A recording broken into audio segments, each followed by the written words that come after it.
আমার বন্ধুগণ, আমার নবীজি মুনাফিকদেরকে চিহ্নিত করলেন উহুদের ময়দানে। সেদিন যেদিন রাসূল রওনা দিয়েছেন, আমি যতবার মদিনা গেছি, এই পর্যন্ত যতবার আমার মদিনা যাওয়া হয়েছে, এমন কোনো বার নাই যেবার আমি মদিনায় গিয়ে উহুদে যাই নাই। প্রত্যেকবার আমি উহুদে যাই, কারণ উহুদে এই জন্য যাই, রাসূল নিজে বলেছেন এই উহুদ পাহাড় আমাকে খুব ভালোবাসে, আমি উহুদ পাহাড়কে খুব ভালোবাসি। 12 মাইল লম্বা সেই উহুদ পাহাড়। আমার নবী উহুদ পাহাড়কে দেখিয়ে দেখিয়ে দুনিয়া থেকে বিদায় নিয়েছেন। মদিনার মসজিদটা উহুদ পাহাড় দিয়ে বেষ্টিত। আমার নবীজি উহুদের পাদদেশে গিয়ে দাঁড়ালেন, সাহাবে কেরামকে নিয়ে দাঁড়ায় গেলেন। নবীজির মাথায় সেদিন টুপি ছিল না, নবীজির মাথায় সেদিন পাগড়ি ছিল না, নবীজির হাতে সেদিন তসবিহ ছিল না। আমার নবীজির মাথায় ছিল সেদিন হেলমেট, নবীজির হাতে ছিল সেদিন তরবারি। আমার নবীজি ঘোড়ার পিঠে চড়ে অশ্বারোহী হয়ে ঝাঁপিয়ে পড়লেন উহুদের প্রান্তরে। সাহাবে কেরামকে জায়গাগুলো নির্ধারণ করে দেন, এই জায়গায় তোমরা দাঁড়ায়া যাও। যুদ্ধের ময়দানে ক্ষেত্র প্রস্তুত করা হচ্ছে। আমার নবীজি 50 জন তীরন্দাজকে ডাক দিয়ে বলছেন, ও 50 জন এইদিকে আসো, তীর ধনুক নিয়ে তোমরা এই জায়গায় দাঁড়ায়া থাকো। যুদ্ধ করার কোনো প্রয়োজন নাই, তোমাদের টার্গেট হবে এই যে চিকন গলিপথ, এই গলিপথ দিয়ে যেন কোনো কাফের মুশরিক যেন আক্রমণ না করতে পারে। এই জায়গায় তোমরা দাঁড়ায়া থাকবে। আমার পরবর্তী হুকুম না আসা পর্যন্ত তোমরা এই জায়গাটা তোমরা কখনো এখান থেকে তোমরা চলে যাবা না, এই জায়গায় তোমরা থাকবা। জায়গা যদি ত্যাগ করো বিপদে পড়ে যাবে। সাহাবে কেরামকে সতর্ক করে দিলেন। যুদ্ধ শুরু হয়ে গেছে। যুদ্ধ এমন ভাবে শুরু হয়ে গেল, মুসলমানদের প্রথম চান্সে বিজয় হয়ে গেছে। জোরে কান সুবহানাল্লাহ, আলহামদুলিল্লাহ। মুসলমানরা বিজয়ী হয়ে গেছেন। কিন্তু ওই 50 জন তীরন্দাজ তারা ভাবছে যুদ্ধ তো থেমেই গেল, আর এখানে থেকে লাভ কি? নবীর অনুমতি না নিয়ে সেই জায়গা থেকে তারা ভুলক্রমে সেই জায়গা থেকে স্থানটা ত্যাগ করে ফেলেছে। সঙ্গে সঙ্গে কুরাইশদের ভিতর থেকে একটা পক্ষ, একটা টিম ওই চিকনগুলি পথে রওনা করে সোজা রাসূলকে টার্গেট করে ফেলেছে। রাসূলকে তারা দুনিয়া থেকে বিদায় করে দেবে। নবজের দিকে তারা বৃষ্টির মতো তীর মারা শুরু করে দিয়েছে। সাহাবা কেরাম টের পেলেন। আমার নবীজিকে তারা দুনিয়া থেকে বিদায় করার জন্য প্ল্যান করেছে। 10-12 জন সাহাবী হাতের মধ্যে তরবারি নিতেই পারেন না, অপ্রস্তুত ছিলেন। তারা যুদ্ধ থেমে গেছে মনে করে সেখান থেকে তরবারি ছাড়াই দৌড় মেরে নবীর চতুর্পাশে দাঁড়ায় গেলেন। চতুর্পাশে দাঁড়িয়ে বলছেন, ইয়া রাসূলুল্লাহ, আপনি কোনো টেনশন করবেন না, আমাদের শেষ রক্তবিন্দু থাকা পর্যন্ত আপনার গায়ে আমরা একটা আঁচড় লাগাতে দেব না। সুবহানাল্লাহ। আউযু বিল্লাহি মিনাশ শাইতানির রাজীম।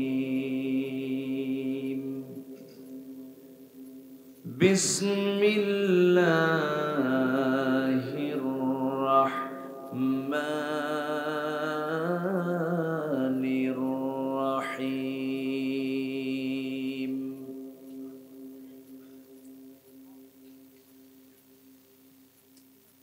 ইন্নামাল মুমিনুনা আল্লাযীনা আমানু বিল্লাহি ওয়া রাসূলিহি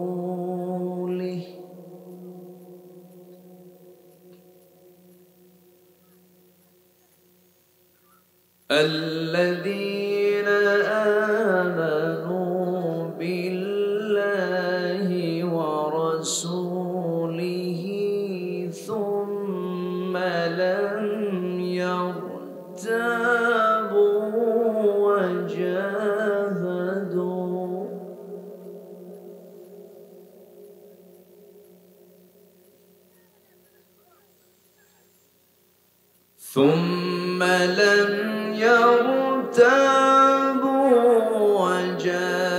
وجاهدوا في سبيل الله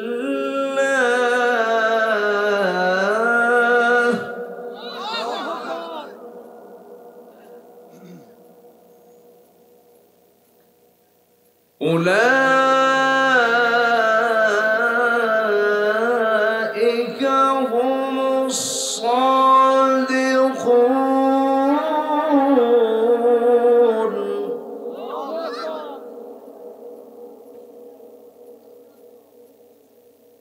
قل أتعلمون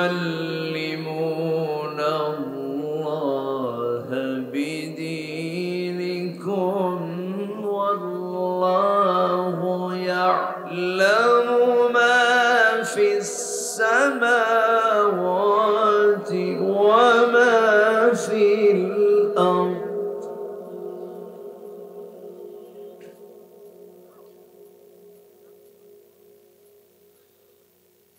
والله بكل شيء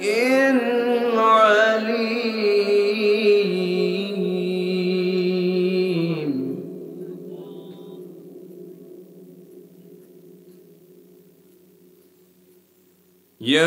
يمنون عليك أن أسلموا قل لا تمنوا علي إسلامكم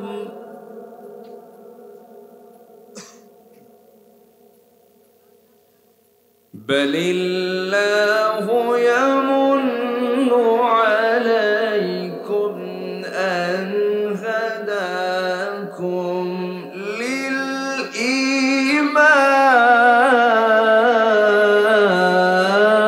للإيمان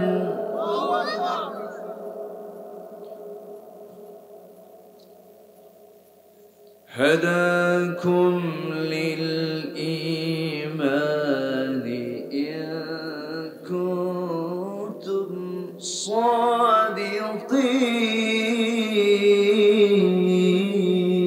صادقين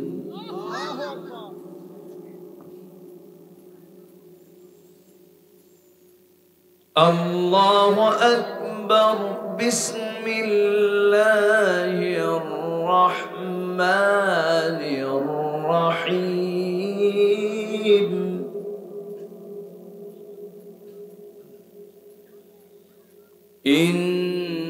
إن الله وملائكته يصلون على النبي يا أيها الذين آمنوا صلوا عليه وسلموا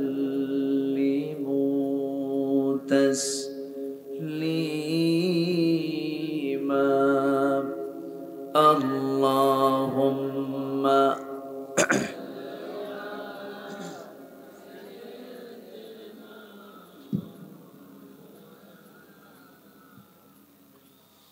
وعلى آله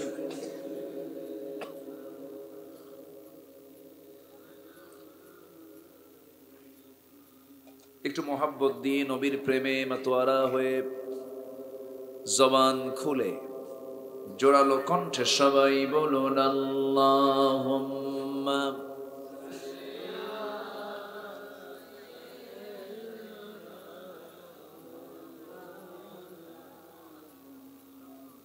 وعلى آل سيدنا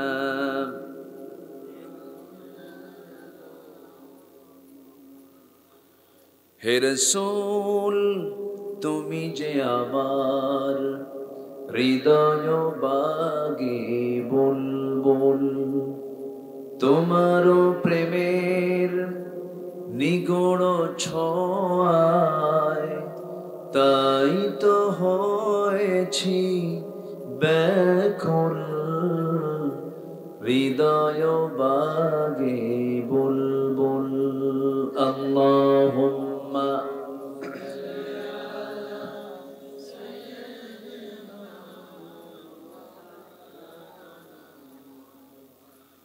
وعلى آل سيدنا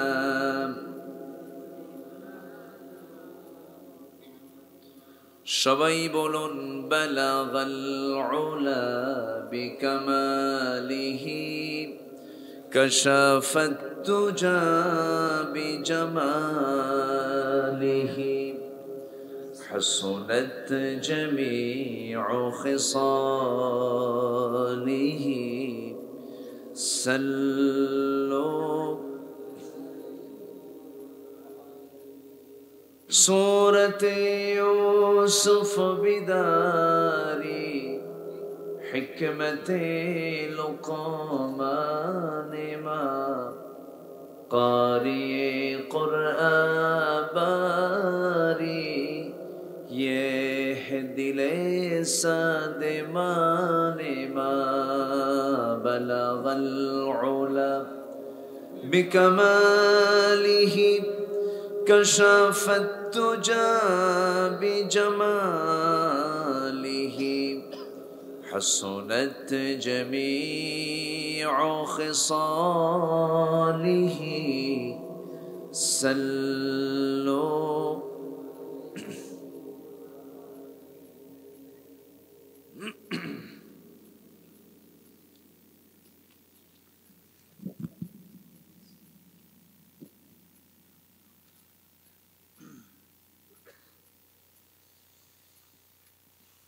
উত্তরবঙ্গের গেটওয়ে প্রবেশদ্বার বগুড়া জেলার শাহজাহানপুর উপজেলার বেড়াগাড়ি জলসা কমিটি কর্তৃক আয়োজিত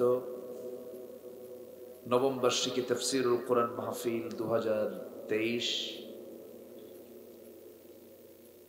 26 ডিসেম্বরে অনুষ্ঠিত আজকের এই মহৎ আয়োজনের সম্মানিত সুযোগ্য সভাপতি জনাব মরওয়ান হোসেন মঞ্জু সাহেব,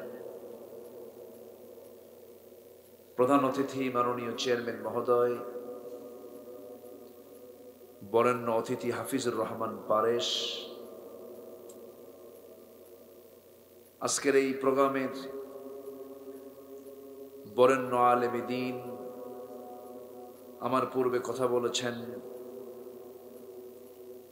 আতাইল ফাজিল মাদ্রাসার সহকারী অধ্যাপক, গবেষক, ওস্তাজুল আসাতিজা মুহাদ্দিস মাওলানা ইব্রাহিম হুসাইন ফারুকি,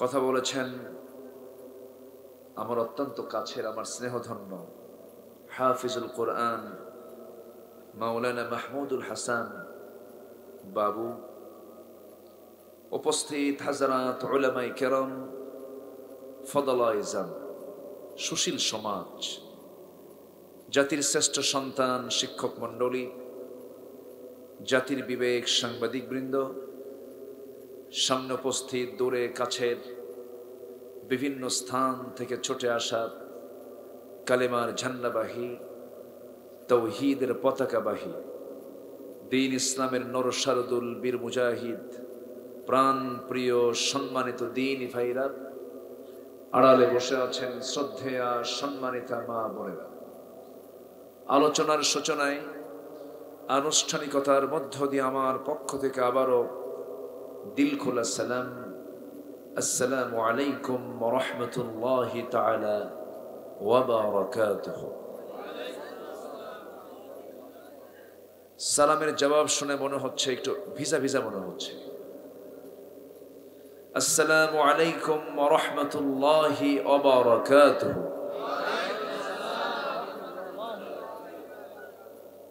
সবাই কেমন আছেন?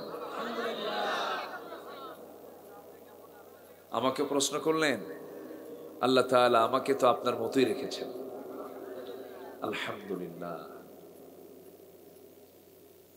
আমি তো প্রথমে এসে ভাবতেছিলাম লোক কোথায়, তো আপনারা যে এরকম চালাক তা তো বুঝে নেই।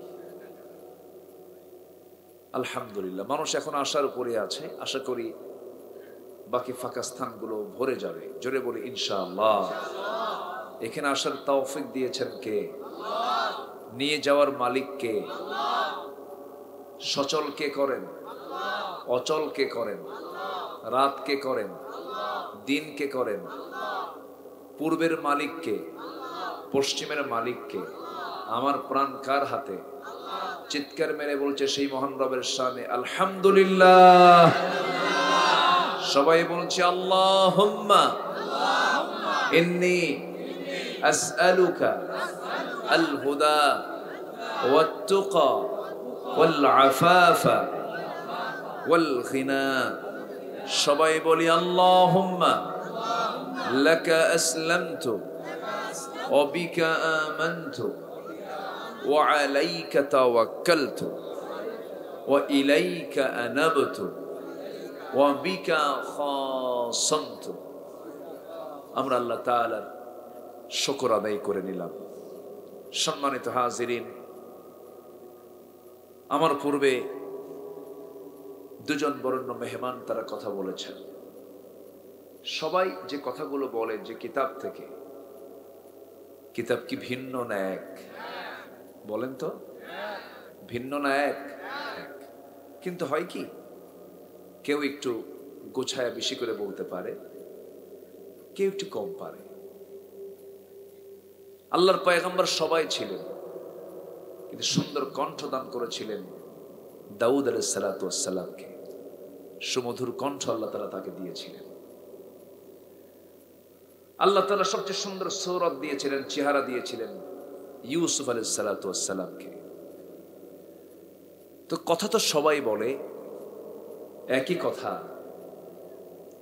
কারো কাছ থেকে খুব মিষ্টি লাগে, আবার কারো কাছে শুনলে পরে মনে হয় শেষ করবে কখন।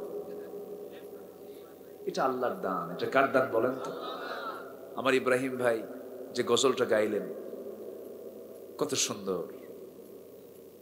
আমার মাহমুদুল হাসান বাবু, তার বাবু নাই, এখানকার বাবু খোকা আছে, মুখে দাঁড়িয়ে আছে, সবকিছু হয়ে গেছে, হাফেজ। কিন্তু যারা 30 পারা কোরআন মুখস্থ করে, এর চেয়ে বড় যোগ্যতার কি থাকতে পারে বলেন? যে হাফেজ হবে সে পৃথিবীর এমন কোন জ্ঞান নাই যা সে অর্জন করতে পারবে না। ঠিক আছে না?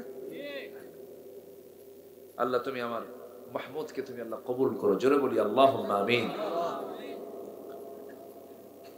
সম্মানিত ভাইয়েরা, আমি একটি সামাজিক সূরা, পারিবারিক সূরা, আমি এর আগে এসেছিলাম পার্শ্ববর্তী থানায়, কিন্তু থানাটা যে এত কাছে তা জানতাম না। কি কথা কি বুঝতেছেন? আমরা মাহফিল নেই, হয়তো জেলায় 2টা-3টা করে পড়ে, কিন্তু রাস্তার এপার শাহজাহানপুর, ওপারই নন্দীগ্রাম। আমি বুঝি নাই এটা। তো যাই হোক, একই জায়গায় তো এরকমও হয়, একই জায়গায় 5 দিন ব্যাপী তাফসীর মাহফিল, এটা আমি করি, এরকমও আছে। এটা হয়তো বা এলাকার জন্য একটা সুযোগও চলে আসছে। আমারও ভালো লাগলো যে আবার দেখা হলো। যে শ্রোতাগুলো ওই জায়গায় ছিলেন, সেই শ্রোতাগুলো এখানে অনেকেই আসছেন, বলি আলহামদুলিল্লাহ। আমি সেখানে কথা বলেছিলাম সূরা আলী ইমরান থেকে 146 নম্বর আয়াত থেকে আমি সেদিন কথা বলেছি। আমি আজকে সূরা হুজুরাত থেকে কথা বলবো। কোরআন কি ছোটখাটো কোনো কিতাব? বলেন, ছোটখাটো কোনো কিতাব বলেন তো? এর ব্যাখ্যা কেউ লিখে শেষ করতে পারবে? একটা আয়াত আমাকে খুব ভাবিয়ে তোলে। কোরআন যে আল্লাহর নাজিল হওয়া কিতাব, তার বড় প্রমাণ হচ্ছে ওই আয়াতটা। আল্লাহ রাব্বুল আলামিন বলেন, قُل لَّوْ كَانَ الْبَحْرُ مِدَادًا لِّكَلِمَاتِ رَبِّي لَنَفِدَ الْبَحْرُ قَبْلَ أَن تَنفَدَ كَلِمَاتُ رَبِّي وَلَوْ جِئْنَا بِمِثْلِهِ مَدَدًا। জোরে বলুন আল্লাহু আকবার। হে রাসূল, আপনি জানিয়ে দেন, বলুন, গোটা পৃথিবীর অথই জলরাশি, 7 সমুদ্রের সমস্ত পানিগুলো যদি কালি হয়ে যায়, সমস্ত দুনিয়ার সমস্ত বৃক্ষরাজি যদি, গাছ গাছালি যদি কলম হয়ে যায়, পানিরূপী কালি দিয়ে আর গাছরূপী কলম দিয়ে লিখতে লিখতে যদি শুরু হয়ে যায়, 7 সমুদ্রের সমস্ত জলরাশিগুলো সব জনশূন্য হয়ে যাবে, শেষ হয়ে যাবে। গাছগুলো দিয়ে কলম বানাইয়া লিখতে লিখতে কলমগুলো ভোত্রা হয়ে যাবে, কিন্তু আমার রবের কালিমার ব্যাখ্যা, কোরআনের ব্যাখ্যা করা কখনো শেষ করা যাবে না। জোরে বলে সুবহানাল্লাহ। এটা একটা দরিয়া। এটা কি বলেন? দরিয়া। পদার্থবিদ পদার্থের গবেষণা করবে, পাবে। এরপর সায়েন্টিস্ট, একজন বিজ্ঞানী বিজ্ঞান নেবে, পাবে। যে কোনো গবেষক গবেষণা নেবে, পাবে। পরিবার নিয়ে গবেষণা করবে, পাবে। সমাজতন্ত্র আছে। এমন কোন সাইড নেই যা কোরআন চাহিদা পূরণ করতে পারেনি। জোরে বলেন সুবহানাল্লাহ। সব আছে এর মধ্যে। এক সাদামাটা পরিবেশে কুড়িগ্রামে বহুদিন আগে, আজ থেকে 19 বছর হবে, এক মাহফিলে গিয়েছিলাম। তাই বললাম কোরআনে সব কিছু আছে। এক চাচার সামনে দাঁড়ায় বলে, হুজুর এর মধ্যে কি আলু আছে? বললাম আলু কেন? আলু রান্না বান্না করার জন্য যে মশলাপাতি দরকার, ও আদাসিহা ওয়া বাসালিহা ওয়া ফুমিহা, এটাও আছে। আদা রসুনও আছে। জোরে বলি সুবহানাল্লাহ। সবই আছে এর মধ্যে। আমার আলোচনার মধ্যে একটু রসকস কম, আমাকে সময় দেবেন তো সবাই? তবে আমার একটা আল্লাহর মেহেরবানি, মাহফিল থেকে লোকজন ওঠা বসা করে না, বসে থাকে, কথাগুলো শোনে। ইদানিং মাহফিলগুলো দুটা চিত্র আমি লক্ষ্য করি। এক, হাসি তামাশার জায়গা। লক্ষ্য করছেন না এটা? এত হাসায় শ্রোতার পেটের চামড়া ব্যথা হয়ে যায়, আছে না? আছে। এটি কি তাফসীর মাহফিলের বৈশিষ্ট্য হতে পারে?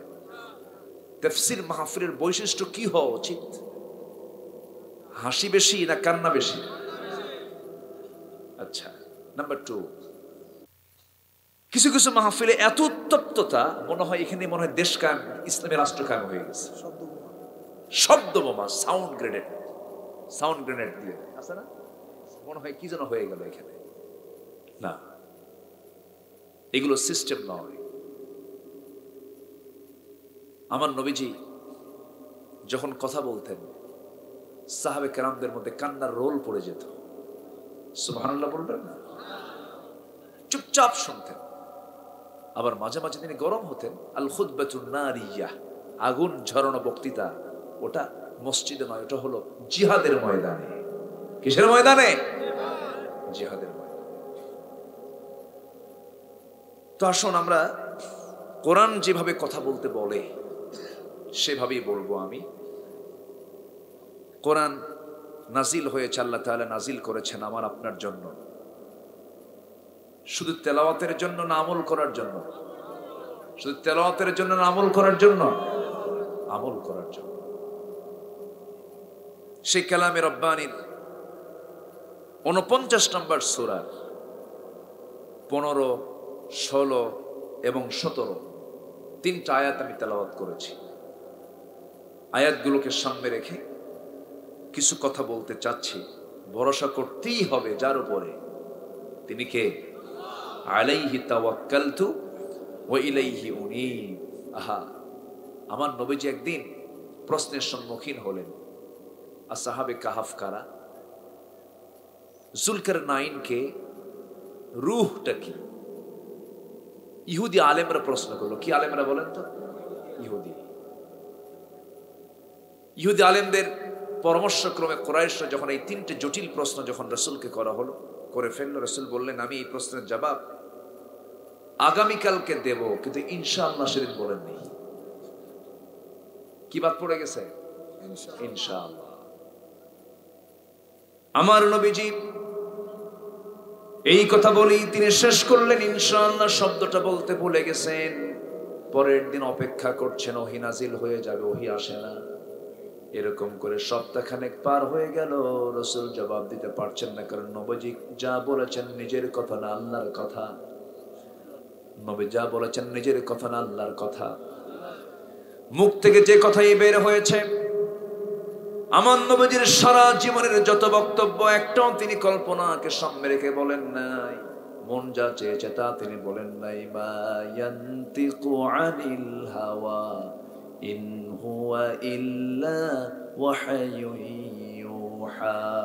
জোরে বলুন আল্লাহু আকবার। আমার নবীজি পরের দিন অপেক্ষার প্রহর গুনছেন, ওহী নাযিল হয়ে যাবে, কিন্তু ওহী নাযিল হয় না।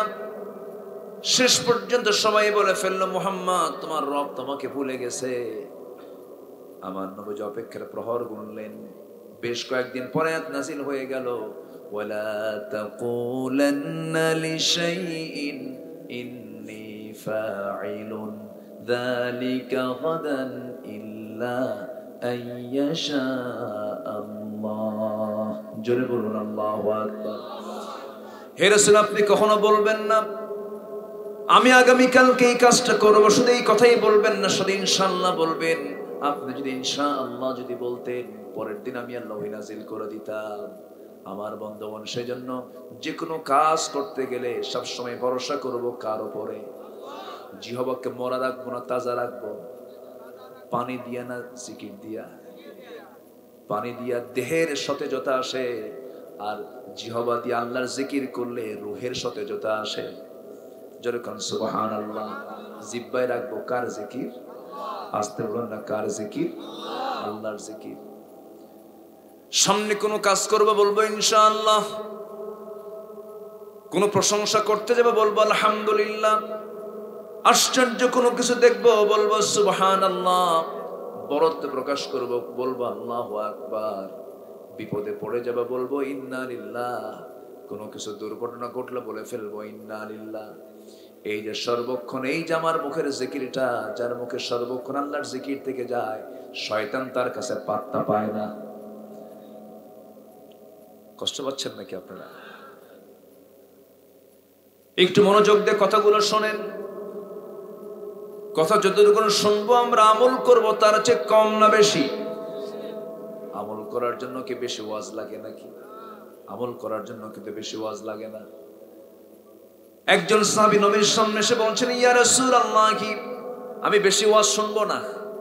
আমি বেশি ওয়াজ শুনবো না, আপনি একটু আমাকে শর্ট কিছু আমল দিয়ে দেন, সামান্য আমল করে আমি জান্নাত পেতে চাই। কি চালাক সাহাবী দেখেন। রাসূল বলেন, সাহাবীরা তুমি কি করতে চাও বলো? হুজুর 5 ওয়াক্ত নামাজ পড়বো।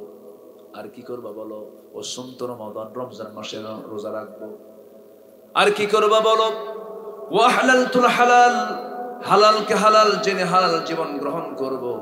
ওয়া হারামতুল হারাম, হারামটাকে জেনে হারামকে বর্জন করব। ওয়ালাম আযিদ আলা যালিকা শাইআন, এই চারটার বাইরে আমি কোনো কিছুই করব না। আদখুলুল জান্নাতা ইয়া রাসূলুল্লাহ, আমি কি জান্নাত পাবো নাকি? রাসূল বললেন, নাম নাম, তুমি জান্নাত পেয়ে যাবে। যেরকম সুবহানাল্লাহ। সঙ্গে সঙ্গে সাহাবী উত্তর দিচ্ছেন, ওয়ালাম আযিদ আলা যালিক, হুজুর আমি কি এর চাইতে বেশি কিছু করব না? কে যা তুই জান্নাতি। যেরকম সুবহানাল্লাহ। বেশি কিছু তো লাগে না। কিন্তু আজকে যদি প্রশ্ন করি, আমরা হালালটা জানলাম না, হারামটা জানলাম না। মুসলমান আজকে হজ করে 14 বার 13 বার করে, কিন্তু বিশিষ্ট সুদখোর আছে কিনা? এলাকায় সুদ আছে? এলাকায় আছে? সুদ খেতে কি বিসমিল্লাহ কয় নাকি? শোনেন, এই সময় কি উঠবেন না, উঠলে কিন্তু ভাববো ওটা সুদ খায়। আরে ক্যান্সার যদি কারো শরীরে ধরে যায়, সে কি বাঁচে নাকি? ক্যান্সার নাই কোনো অ্যান্সার। তেমন ইমানের কিছু ক্যান্সার আছে। ইমানের ক্যান্সার আছে না নাই? ইমানের যতগুলো ক্যান্সার আছে, ইমান ধ্বংস করার জন্য কিছু ক্যান্সার আছে। ইমানের 1 নাম্বার ক্যান্সার হলো শিরকের কাজ করা। ইমানের এরকম করে 2 নাম্বার ক্যান্সার হলো বেদাতের কাজ করা। ইমানের আরো কিছু ক্যান্সার আছে, এর মধ্যে একটা সুদের কারবার করা আছে না নাই? সুদের কাছে যাওয়া যাবে না। সুদ খাওয়া কি? আরো জোরে, আরো জোরে। আমার ভাইয়েরা, জান্নাত পেতে হলে হারাম কাকে মাইনাস করতে হবে। কূপের মধ্যে বিড়াল পড়েছে, বিড়াল পরে মারা গেল। কূপের পানি যদি আপনি খেতে চান, আগে পানি তুলবেন না আগে বিড়াল তুলবেন? কি তুলবেন বলেন? বিড়াল। মরা বিড়ালটা তোলার পরে 200 বালতি 300 বালতি পানি তুললেন, গন্ধ থাকলো না, বর্ণের পরিবর্তন হলো না, ঠিক আছে না? মাসলা তো এটাই, বর্ণের পরিবর্তন হলো না। পানি ফ্রেশ আপনি ইউজ করতে পারবেন, কিন্তু মরা বিড়াল কূপের মধ্যে রেখে যেমন পানি তুলে কোনো লাভ হবে না।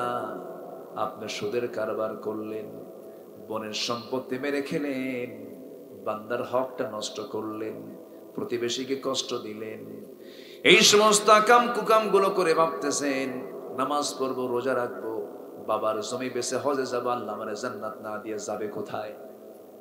এরকম টাইপের কিছু লোক আছে না নাই বলেন? আছে।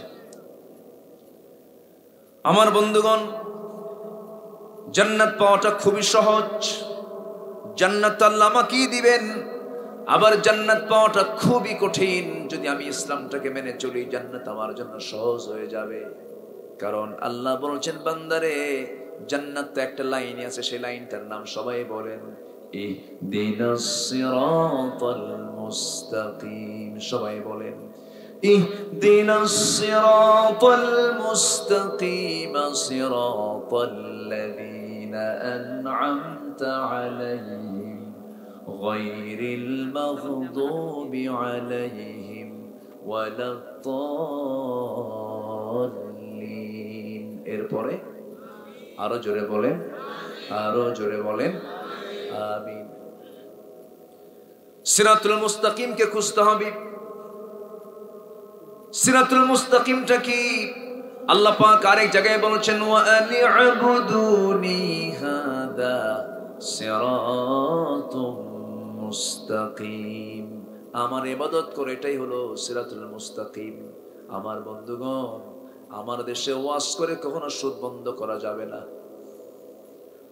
ওয়াজ করে সুদ বন্ধ হয় না।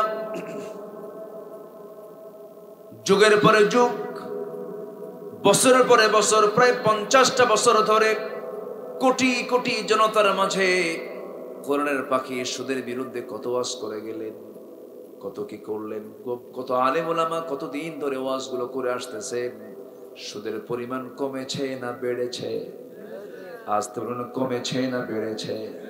ওয়াজের মধ্য দিয়ে সুদ কখনো বন্ধ হবে না। নবজি মক্কায় সুদের বিরুদ্ধে ওয়াজ করেছেন, কিন্তু কাম হয় নাই। নবজি মক্কায় সুদের বিরুদ্ধে কথা বলেছেন, কিন্তু আবু জেহেল ছিল সেই সুদের মহাজন। আবু জেহেল দেশ চালাতো, রাষ্ট্র চালাতো, নগর রাষ্ট্রের সে প্রধান ছিল। আমার নবজির বয়ান তিনি দিয়েছেন, কিন্তু আমার রাসূল মক্কায় মার খেয়েছেন, কিন্তু মদিনায় এসে সুদটাকে বন্ধ করার জন্য তিনি সেখানে এসে মার খেয়েছেন না মার দিয়েছেন?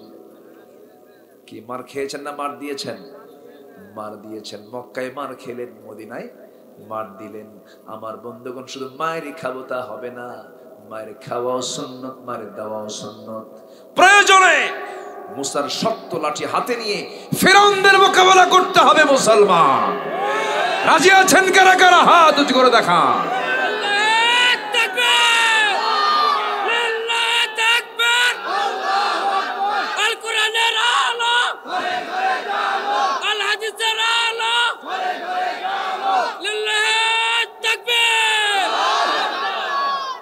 সারা জীবন মুসার হাতে কি ছিল?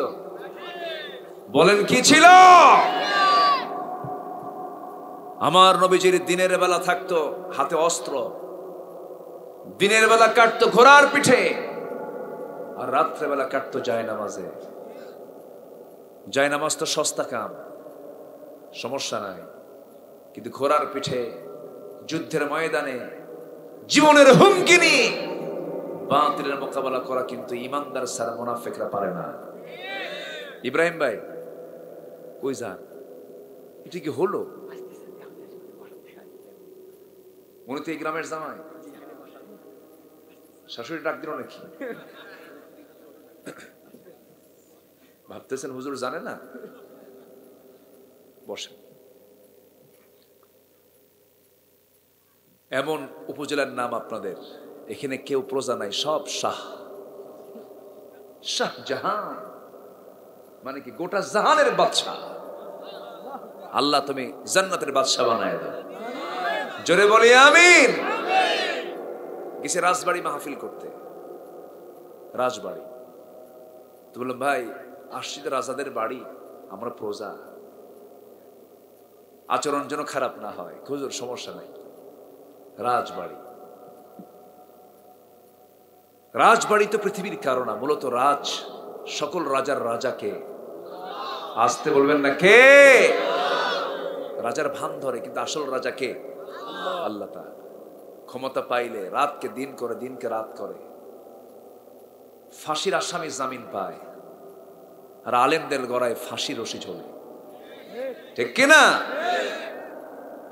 গোটা দুনিয়া জুড়ে এগুলো চলছে। বাইতুল আকসা, আহারে, আমার নবীর প্রথম কিবলা হলো বাইতুল আকসা। ইহুদির বাচ্চারা জুতা পায়ে ঢুকতেছে বাইতুল আকসা। আমার নবীর প্রথম কিবলা, আমার নবী মসজিদে কিবলা তাইনে দাঁড়াইয়েছেন, নামাজ পড়বেন। নামাজে দাঁড়িয়েছেন আমার নবীজি। 4 রাকাত নামাজের 2 রাকাত চলতেছে। 2 রাকাতের মধ্যে মনে মনে ভাবতেছেন, আল্লাহ, আমার কিবলা যদি বাইতুল আকসা না হয়ে যদি হারামটা হতো, কাবাটা হতো, কতই না ভালো হতো। আল্লাহ বলছেন, আমার হাবিব, আপনার মনের দোয়া আমি আল্লাহ কবুল করেছি।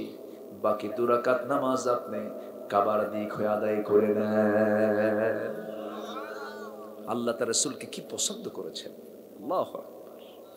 মনের কথাও কবুল করে নিয়েছেন। বলেন নাই,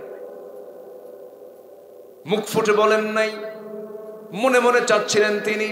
আল্লাহ বলেছেন, قد نرى تقلب وجهك في السماء فلنولينك قبلة ترضاها فول وجهك شطر المسجد الحرام। জোরে বলুন আল্লাহু আকবার। হে নবী, আপনি বাকি 2 রাকাত নামাজ আপনি হারামের দিক হয়ে পড়েন। প্রথম কিবলা হলো বাইতুল আকসা আমাদের। ধরুন এই হামলা যদি কাবার দিকে করা হতো, কেউ কি মানতাম নাকি আমরা? কিন্তু বাইতুল আকসাও কম না, কাবা শরীফও কম না, দুটোই তো আল্লাহর ঘর। এই বাইতুল আকসা প্রথম নির্মাণ করেছেন গোটা বিশ্বের সবচেয়ে বড় সম্রাট সুলাইমান আলাইহিস সালাতু ওয়াস সালাম, যিনি 3 লক্ষ প্রাণীর ভাষা বুঝতেন। কত লক্ষ প্রাণী? 3 লক্ষ। কত বড় ভাষাবিদ দেখেন। মানতিকাত তাইর, সকল প্রাণীর ভাষা বুঝতেন। সমুদ্রের ঢেউ চলতে ঢেউয়ের ভাষাও বুঝতেন। সুলাইমান আলাইহিস সালাতু ওয়াস সালাম ছোট্ট পিঁপড়ার সঙ্গে কথা বলেছেন, আছে না নাই? তিনি 2 পাহাড়ের মাঝখান দিয়ে যাচ্ছিলেন। ওয়াদিন, এটা 2 উপত্যকার মাঝখানের জায়গাকে ওয়াদিন বলে। বিওয়াদিন গায়রি যি যারঈন, আছে না? সুলাইমান আলাইহিস সালাতু ওয়াস সালাম যখন যাচ্ছিলেন, হঠাৎ করে পিঁপড়াদের যে রাজা, পিঁপড়ার রাজা সব জনগণকে ডাক দিয়ে বলছে, ও আমার সমস্ত জনগণ। এখানে পিঁপড়া ডাকতেছে কাদেরকে বলেন? পিঁপড়াদেরকে ডাকতেছে, ও জনগণ, এদিকে আসো, আমার কথা শোনো। কিছুক্ষণের মধ্যেই সুলাইমান তার সেনাবাহিনী নিয়ে, সমস্ত বল নিয়ে, প্রায় 4 লক্ষ লোক নিয়ে সে চলে আসবে। তাদের পদপিষ্ট হয়ে তোমরা মরে যাবে। উদখুলু মাসাকিনাকুম, তোমরা তোমাদের বাসার মধ্যে ঢুকে পড়ো। এই কথাটাও শুনতে পেয়েছেন সুলাইমান। জোরে কোন সুবহানাল্লাহ। তার রাজত্ব কোথায় ছিল দেখেন। ওই পিঁপড়ার ভাষা শুনলেন, পিঁপড়াটাকে হাতের মধ্যে তুললেন।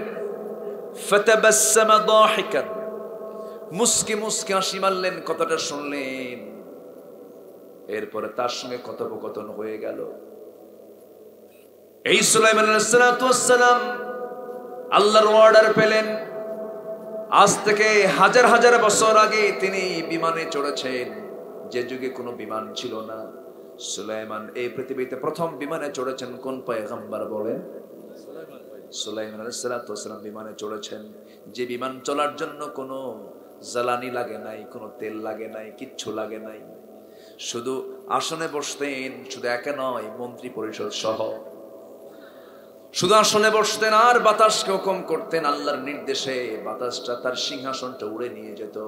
এক সকাল সন্ধ্যার মধ্যে গোটা দুনিয়া ঘুরে তার সিংহাসনে তিনি আবার বাড়িতে পৌঁছতেন। রাজত্ব আল্লাহ তাআলা নবীদেরকে দিয়েছেন।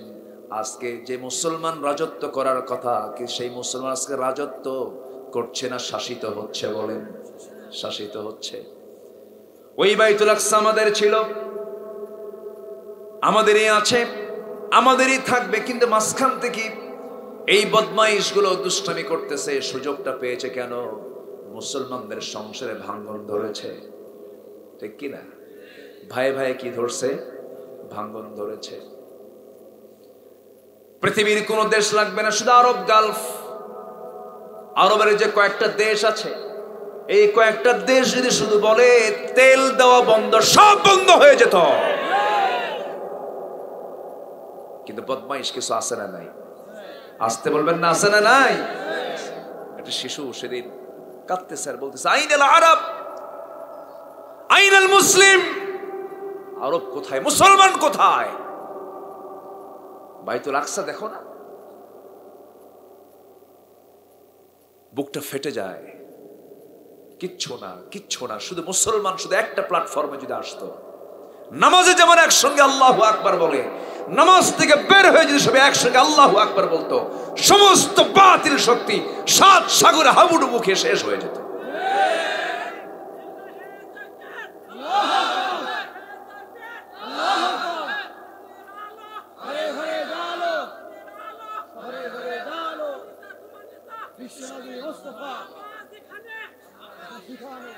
আল্লাহ কবুল করুন, জোরে বলি আমিন। কি সুন্দর বীর পালোয়ান বসে আছে সামনে, আপনাকে ধন্যবাদ। দাড়ি পাকা কিন্তু ইমানটা আরো পাকা, জোরে বলি সুবহানাল্লাহ।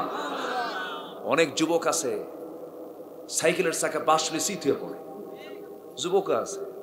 আবার কিছু বুড়ো চাচা আছে, যৌবনের গান আছে, সামনে বাতিলের সামনে ঝাঁপিয়ে পড়ে, আছে না নাই? সম্মানিত ভাইয়েরা, আমাকে সময় দেওয়া যাচ্ছে তো নাকি? কোন সূরা থেকে কথা বলছি বলেন তো? সূরাতুল হুজুরাত, সূরাতুল হুজুরাত 15 নম্বর আয়াত আমি তেলাওয়াত শুরু করেছি। আমরা সত্যবাদী হতে চাই চেয়ারম্যানের কাছে, মন্ত্রীর কাছে, নেতার কাছে, না আল্লাহর কাছে? আমরা সত্যবাদী হব কার কাছে? সার্টিফিকেট নেব কার দফতর থেকে? চেয়ারম্যান সার্টিফিকেট দেয়, চরিত্রগত সার্টিফিকেট, খুব ভালো, ওইদিকে কাজ আছে না, এরকম আছে না? গাঁজা খাওয়া লোককে চেয়ারম্যান সার্টিফিকেট দিল, খুব ভালো মানুষ। কিন্তু আমরা সেই চরিত্রগত সার্টিফিকেট আমরা চাই না, আমরা চাই সার্টিফিকেট কার কাছে? আল্লাহ বলছে, শোন বান্দা, দুটা কাজ কর, আমার দফতর থেকে আমি তোকে সত্যবাদীর সার্টিফিকেট দিয়ে দেবো, যা, চারিত্রিক সনদ আমি আল্লাহ দেবো, যা, যেরকম সুবহানাল্লাহ। কটা কাজ শুনবেন না ইনশাআল্লাহ? মাইকের এরকম হঠাৎ করে এরকম আওয়াজ হচ্ছে কেন? ভরভর করতেছে না? আচ্ছা থাক, সমস্যা নেই, বেশি ঠিক করতে গেলে আবার ভুল হয়ে যাবে, যা আছে। জি আলহামদুলিল্লাহ বলে আমার দিকে তাকান।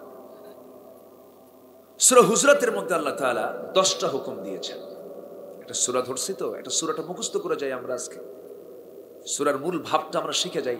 নাম দেওয়া হয়েছে তাফসীর মাহফিল, ঠিক আছে না? কোরআনের তাফসীর দরকার আছে না নাই? সূরা হুজরাতের মধ্যে 10টা হুকুম আসছে। কয়টা হুকুম বলেন তো? 10টা। এটাও শিখে যাব আজকে, জোরে বলি ইনশাআল্লাহ। আর 15 নম্বর আয়াতে চারিত্রিক সনদ দিতে চেয়েছেন কে? আল্লাহ তাআলা। কয়টা কাজ করলে? 2টা কাজ করলে।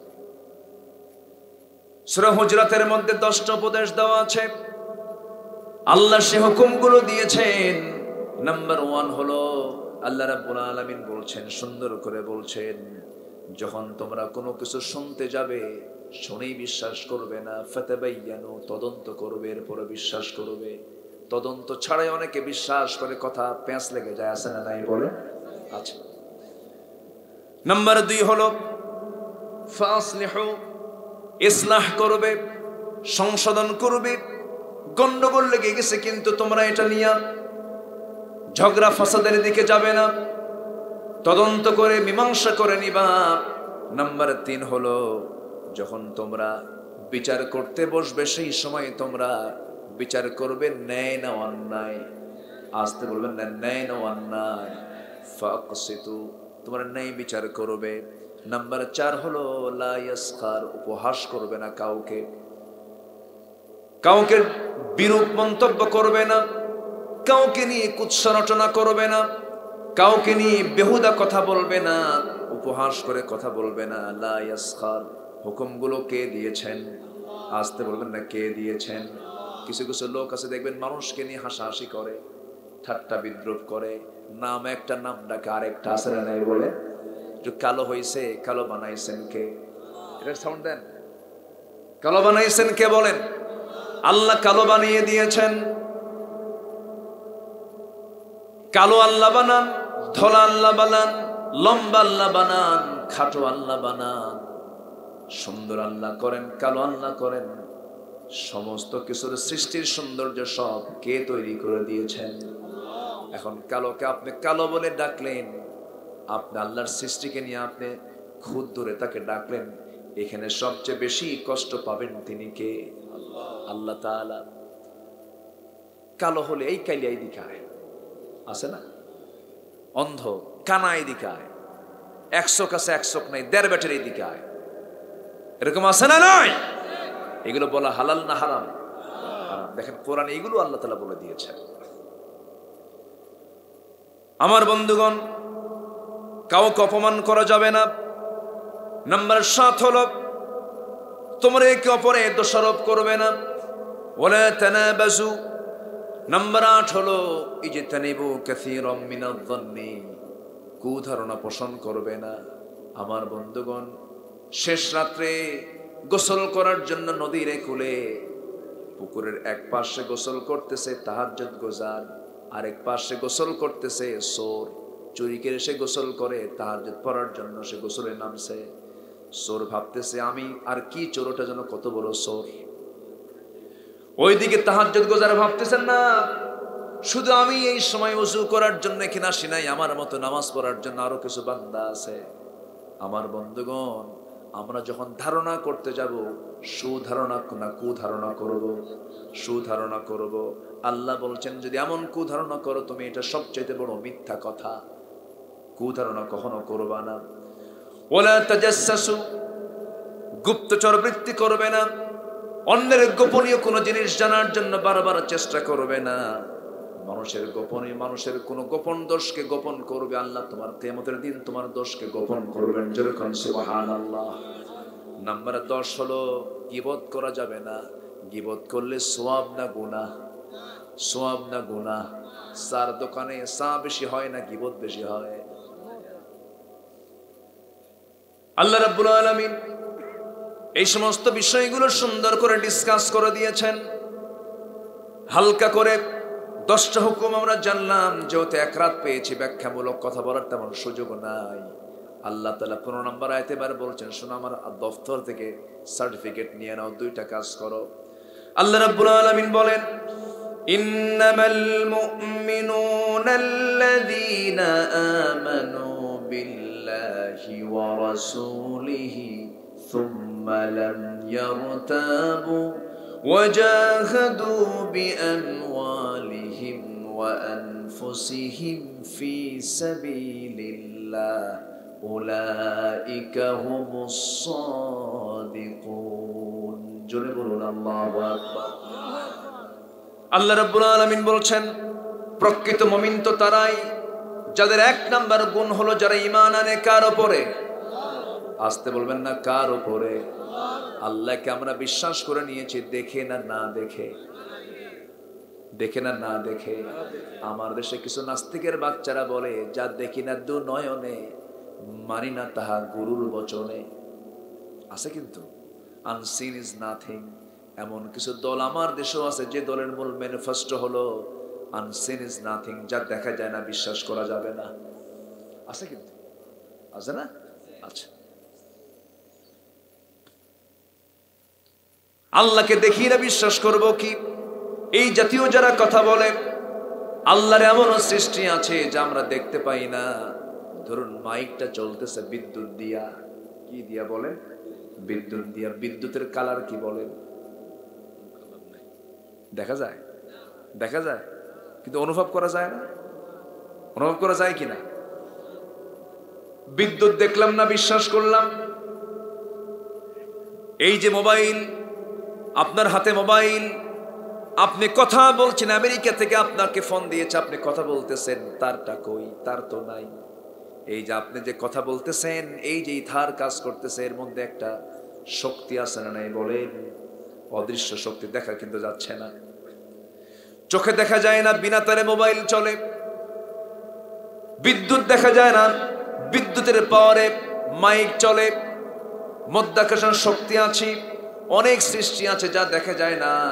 আমার গায়ে বাতাস লাগে, বাতাসের কোনো কালার আছে নাকি? আল্লাহর সৃষ্টি বহু আছে, দেখা যায় না। যে আল্লাহর কিছু সৃষ্টি তুমি দেখতে পাও না, সে আল্লাহকে তুমি এই চামড়ার চক্ষু দিয়ে দেখবা কেমনে? আল্লাহকে দেখতে হলে, বুঝতে হলে, আল্লাহকে দেখার জন্য আল্লাহ অফার দিয়েছেন, বান্দা এই দুনিয়া দেখা হবে না, কিন্তু তোর সঙ্গে আমার দেখা হবে জান্নাতে। জোরে বলি সুবহানাল্লাহ।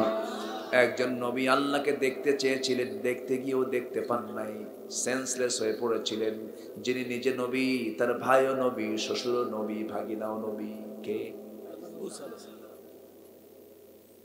নবী পরিবার। আল্লাহকে কয়, আল্লাহ তুমি কি বলবা বলো, তুমি একটু মুসার কাছে যাও। কি বলে? ফেরাউনের কাছে কালিমার দাওয়াত দাও। আল্লাহ আমার তোতলা, আমার জিব্বা কথা শোনে না, আমি কই একটা যায় হয়ে যায় আর একটা, তো করতেই কাম সারা। আমি ফেরাউনকে কালিমার দাওয়াত দেবো, ও যদি বলে তোর জিব্বাই তো ঠিক নাই। তা আল্লাহ তুমি আমার ভাই হারুন আছে, ওকে আমার হেল্পার বানায় দাও, ওর সাথে যেন আমার যায়। আল্লাহ বলেন, মুসা শুধু হেল্পার না, আমি ওকেও নবুয়ত দিলাম। যাও। দুজন একসঙ্গে চলে গেছেন ফেরাউনকে কালিমার দাওয়াত দিতে। মাইকালা ভাই ভালো করে ঠিক করে দেন। কোথাও কোনো লুজ কানেকশন হচ্ছে মনে হয় না? না, ঠিক হয়ে যাবে, হয়তো আশা করা যে ঠিক হয়ে যাবে ইনশাআল্লাহ। যান্ত্রিক তো, বেশি ধমক দিয়েন না। না, অফ করা যাবে না, কারণ ওরা তো সেটিং করছে এইভাবেই। আমার দিকে তাকান। তো দুজন নবী একসঙ্গে চলে গেছেন ফেরাউনের কাছে। বলতেছে, ফেরাউন আসছি কালিমার দাওয়াত দিতে। আল্লাহ বলছেন নরম সুরে কালিমার দাওয়াত দিবা। মুসা গিয়ে বলতেছেন, ফেরাউন এইদিকে আয়, আল্লাহ মানে পাঠাইছে, তুই কালিমা পড়। ফেরাউন কয়, তোমার সঙ্গে এটা কে আসছে? কে? এটাও আল্লাহর নবী, আমার ভাই হারুন। তোর আল্লাহর কাজ নাই, কাম নাই, একই ঘরে দুই নবী পাঠাইছে না? হেও করতেছে। হাতে ছিল লাঠি, লাঠি উঁচু করে বলে, ফেরাউন মুখ সামলায় কথা কও, আল্লাহু আকবার বলে। এই কতবার আওয়াজ হয়? আবার এত আওয়াজ দেওয়ার দরকার নাই, ইকো টিকো দিয়েন না, প্লেন আওয়াজ রাখেন, আওয়াজগুলো ক্লিয়ার রাখেন। সম্মানিত ভাইয়েরা, কিন্তু সেই পয়গম্বর আল্লাহকে দেখতে গিয়ে কি দেখতে পেয়েছেন? পাননি। আমরাও এই চর্মচক্ষু দিয়ে আমরা আল্লাহকে দেখতে পাবো না। সূর্যের দিকে তো আধা মিনিট তাকানো যায় না, তাকানো যায়? সূর্য তো দেখতে পারি না আমরা, চোখের সূর্য আমরা দেখতে পাই না, চোখ শেষ হয়ে যাবে। আল্লাহ বলছেন, বান্দা আমি তোকে দেখা দেব জান্নাতের মধ্যে। যেরকম সুবহানাল্লাহ, জান্নাতে যাব না আমরা ইনশাআল্লাহ? জান্নাতে কিন্তু একটা বাজারও বসবে। সুবহানাল্লাহ বলেন। কি বসবে বলেন? বাজার, সাপ্তাহিক বাজার হবে। করোনার সময় বাজার কি জিনিস পাবলিক টের পাইছে। বাজারও বন্ধ, পুলিশ দেয় তারা যা বাড়িতে।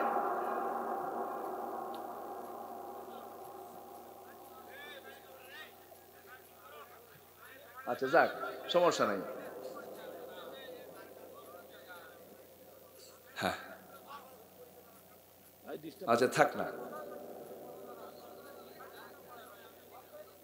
আচ্ছা যাক, যে আমার দিকে তাকান। ওরা বোঝে না, ওদেরকে ধমক দিলে আরো খারাপ হবে, বোঝেন নাই? জি জি,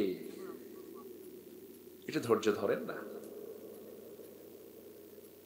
সম্মানিত ভাইয়েরা, তাহলে আমরা জান্নাতের বাজারে যাব না ইনশাআল্লাহ? খুব বেশি দিন সময় নাই তো, বেশি দিন সময় আছে নাকি বলেন? আমরা যে চিন্তা করি সব এগুলো ভুয়া চিন্তা, খালি জমির কোনা মিলাই। জমির কি মিলাই?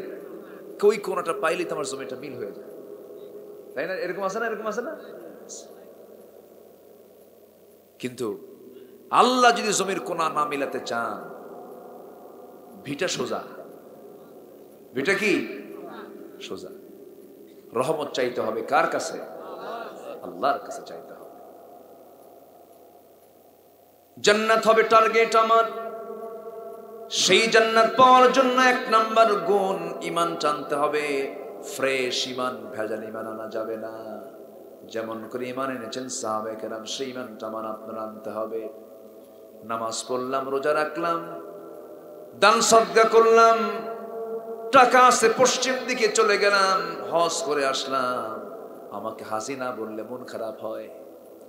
এরকম হাজি আছে না নাই বলে? আপনার নামাজ কবুল হবে না, কোনো কিছুই কবুল হবে না।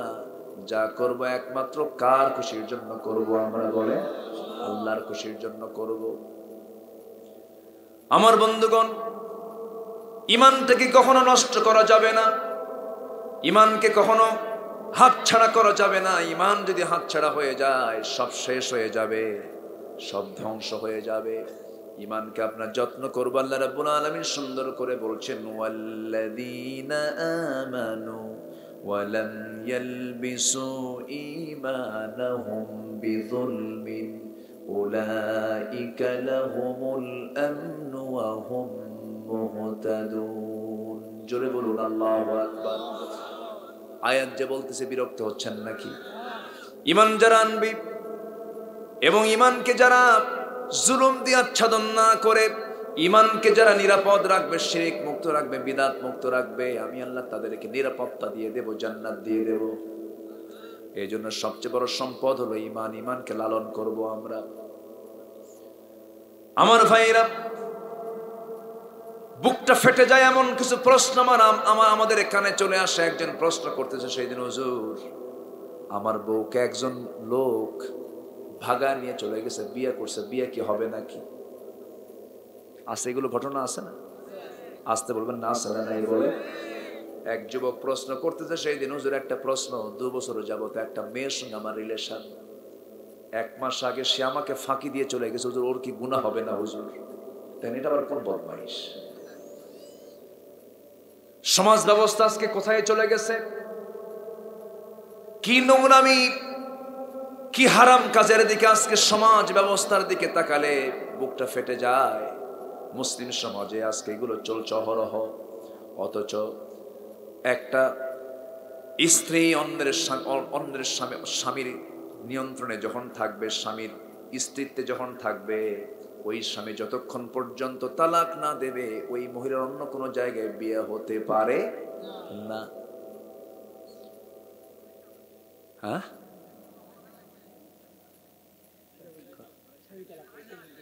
ওরাই তালাক দেয়। হ্যাঁ,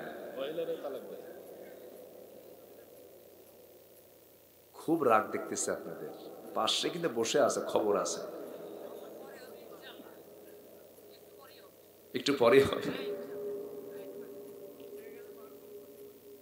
এত সুন্দর মানুষ দেখেন না, আমিও কই, আপনারাও কন কথা। বক্তা শ্রোতা কথা বললে ভালো তো। মাঝে মাঝে আমার নবীজি ওয়াজ করতেন এরকম করে, সাহাবীরাও কথা বলতেন। এক সাহাবী বলতেছে, হুজুর আমার একটা ওয়াজ আছে। কি হুজুর? আমি আমার ওয়াজটা আপনি শোনেন, বলো। নবীজি থেমে গেলেন, বললেন, হুজুর জাহেলি যুগে যখন আমার ঈমান ছিল না, আমি একটা মূর্তির পূজা করতাম। সেই মূর্তিটা আমি খুব যত্ন করেছি। যখন কোথাও যেতাম, ঘাড়ে নিতাম, বুকে নিতাম, মাথায় নিতাম, এত যত্ন করে করে মূর্তিটার আমি পূজা করতাম, উপাসনা করতাম। একদিন কোথাও যেতে নিয়া হঠাৎ করে আমার প্রকৃতির চাপ চাপলো, পেশাবের চাপ চাপলো।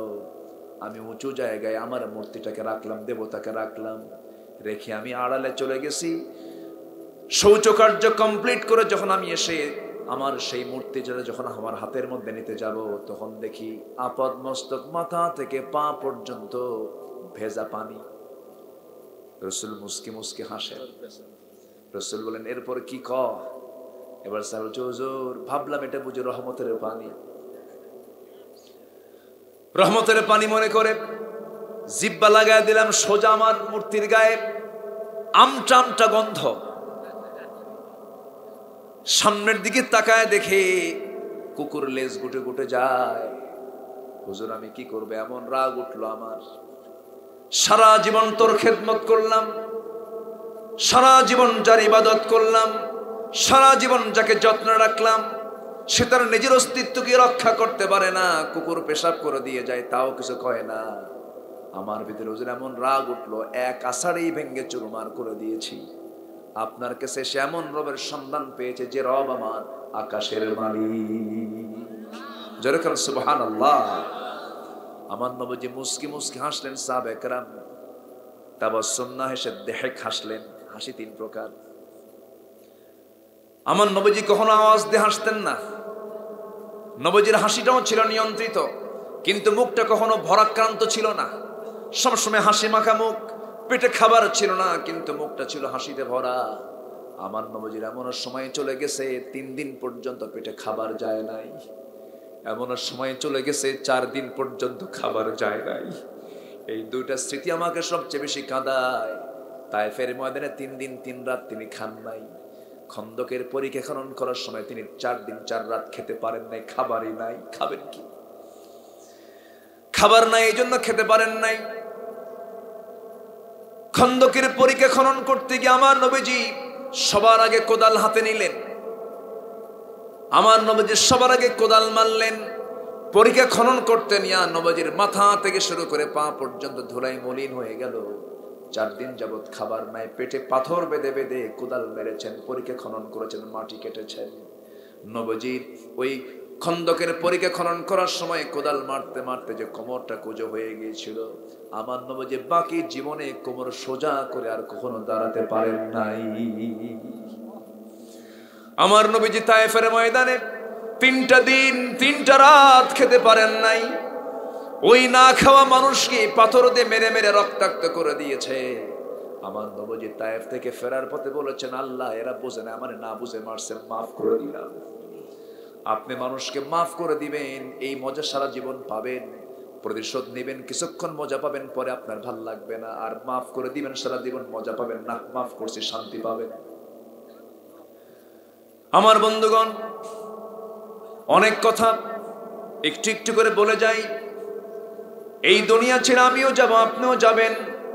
ইমানকে কখনো নষ্ট করা যাবে না, ইমানকে প্রশ্নবিদ্ধ করা যাবে না। ইমানের যত্ন নেব আমরা, ইমানকে পরিচর্যা করব আমরা। ইমানকে শিরকের দিকে নিয়ে যাব না, হারামের দিকে নিয়ে যাব না। আমাকে যখন প্রশ্ন করলো, হুজুর, আমার বউটা আরেকজন পুরুষ নিয়ে চলে গেছে, বিয়ে করছে, হুজুর এই বিয়েটা হবে নাকি? সঙ্গে সঙ্গে বললাম, বিয়ে কেমন করে হয়? কারণ তালাক প্রাপ্তা না হওয়া পর্যন্ত বিয়ে অন্য কোথাও জায়েজ নাই। এই ফায়সালা কোথায় আছে বলেন?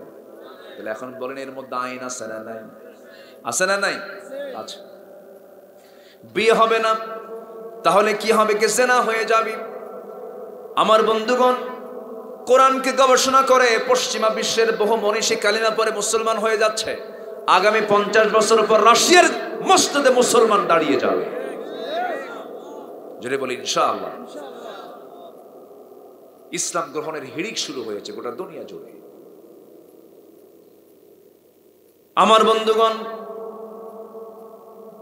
যদি কোনো মহিলাকে তালাক দেয়, আমার দেশে তালাক শব্দ বেশি চলে না, ডিভোর্স বেশি চলে। কি কয়? ডিভোর্স। বাংলা কয় না, খালি ইংলিশ মারে।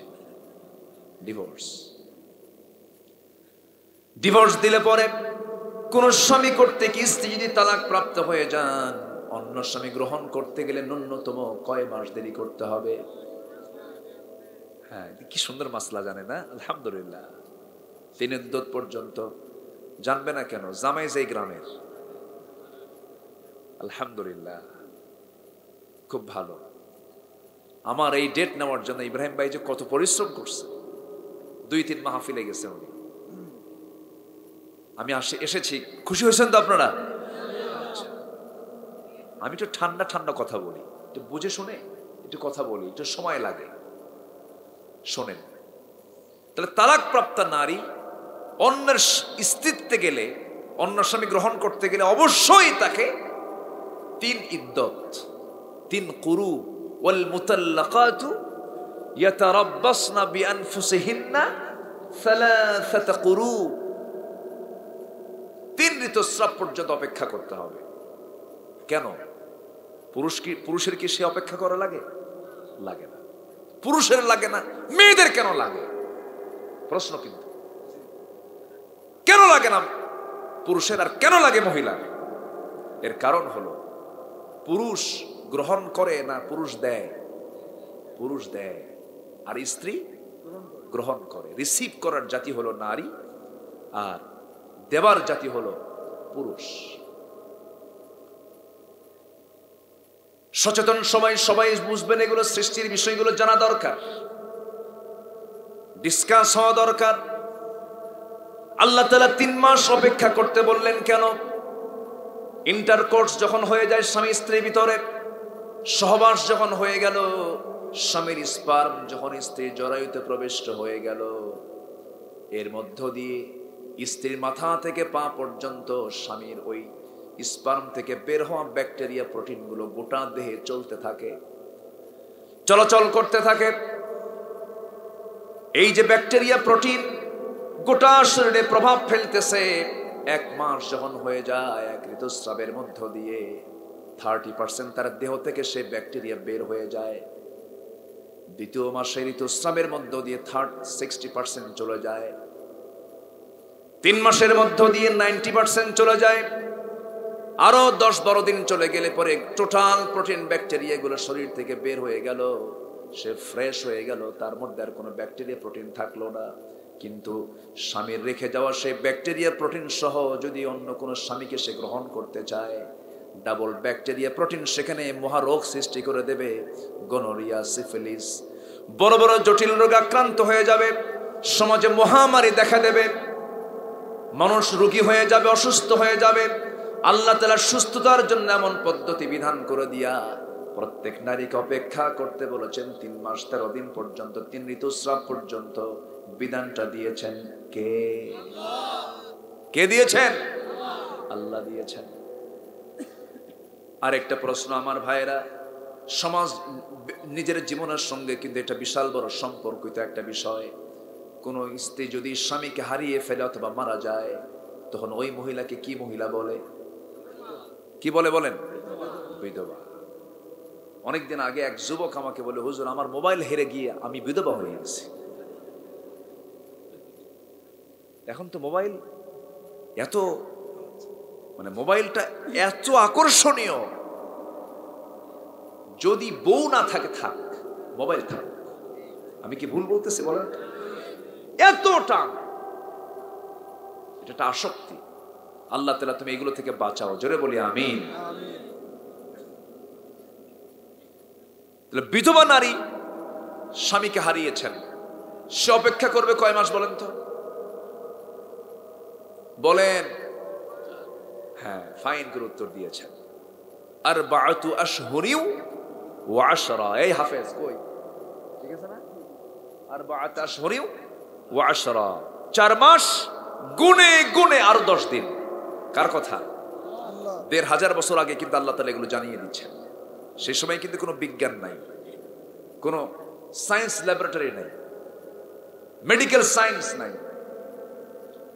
আমার বন্ধুগণ, 4 মাস 10 দিন কেন বলা হলো? তালাক প্রাপ্ত নারীর জন্য 3 মাস, বিধবা নারীর জন্য 4 মাস। 4 মাস 10 দিন কেন বলা হলো? এর কারণটা হলো তালাক যখন হয়ে যায়, এর মধ্যে মোহাব্বত কাজ করে না, ঘৃণা কাজ করে। ঘৃণা, তুই আমারে তালাক দিলি, ঘৃণা কাজ করে। কিন্তু স্বামী যদি মারা যায়, সে স্বামীর প্রতি মোহাব্বতটা বিধবার কমে না, বাড়ে, বেড়ে যায়। স্বামীর জন্য কান্দে, আল্লাহ আমার স্বামীকে জান্নাত দিয়ে দাও। এই যে তার আবেগ, ভালোবাসা, মোহাব্বত, এই ভালোবাসা থাকার কারণে তার শরীর থেকে তার স্বামীর সেই প্রোটিন ব্যাকটেরিয়া গুলো বের হতে আরো সময় লেগে যায়, আরো 1 মাস 10 দিন বেশি সময় লাগে। এই দুটো আয়াতকে রিসার্চ করতে করতে পশ্চিমা বিশ্বের বহু মনীষী গবেষকরা কালেমা পড়ে মুসলমান হয়ে গেছে। জোরে কোন সুবহানাল্লাহ।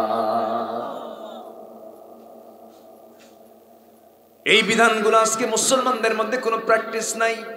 কি নোংরামি চলতেছে, কার বউকে নিয়ে ঘুরতেছে আল্লাহ জানে। এই সমস্ত আকাম কুকাম গুলো বন্ধ করার জন্য ওয়াজ দিয়ে বন্ধ হবে না, সমাজে চালু করে দিতে হবে কার বিধান। আসতে বলবেন না, কার বিধান। এটা কি এমনি এমনি আসবে নাকি? এমনি এমনি কিন্তু আসবে না। এটার জন্য চেষ্টা করার দরকার আছে না নাই? এই চেষ্টার জন্য পদ্ধতি অবলম্বন করতে হবে একজন মহান ব্যক্তি, তিনি হচ্ছেন মুহাম্মদ সাল্লাল্লাহু আলাইহি ওয়াসাল্লাম। মিষ্টি খাওয়া সুন্নতকে মানবেন আপনি, মিসওয়াক করা সুন্নতকে মানবেন, পাগড়ি দেওয়া সুন্নতকে মানবেন, দুপুর পর কাইলুলা করা সুন্নতকে মানবেন আপনি। কিন্তু আপনি আমার নবী মাথায় হেলমেট পরেছেন তা মানবেন না, আমার নবী তরবারি হাতে নিয়েছেন তা আপনি মানবেন না। আপনি দিন কায়েমের জন্য নিজের জীবনকে প্রস্তুত করবেন না, আপনার ঈমান এখনো আনা হয় নাই। কি ঠিক কিনা বলেন? দুইটা কাজ করলে সার্টিফিকেট দিবেন কে? আল্লাহ তাআলা। মনে রাখবেন সবাই, একটু কান লাগান। হ্যাঁ ঠিক আছে, থাকুক না, কেউ যাবে না তো। যাবেন কেউ? ও দেখেন আমার ধরছে আবার, আপনি যেন আবার যান না। এত মোহাব্বত। আলহামদুলিল্লাহ, বলি আলহামদুলিল্লাহ। বসেন। জি, আমি খুব খুশি হয়েছি। আমার বন্ধুগণ, তাহলে আমি ঈমান এনেছি, সস্তা সস্তা আমলগুলো করলাম, কিন্তু আবু জেহেল রাষ্ট্র চালাবে, রাসূল নামাজ পড়বেন, তা কি হতে পারে নাকি? বলেন। আসতে বলবেন না, তা কি হতে পারে নাকি? আমার বন্ধুগণ, বুকটা ফেটে যায়। মসজিদে ইমাম সাহেব নামাজ পড়ায়, মুসল্লি তাকে ধমক দেয়। আছে না? আছে না? এগুলো আছে না? এই নোংরামিগুলো আছে। তেলতেলা গোয়েন্দার এই যে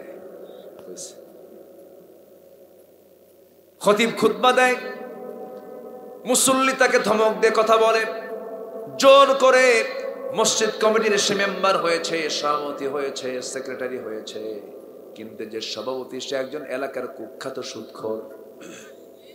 আছে না? সুদখোর কি মসজিদের সভাপতি হতে পারে নাকি? হতে পারে? সভাপতি করছে কারা?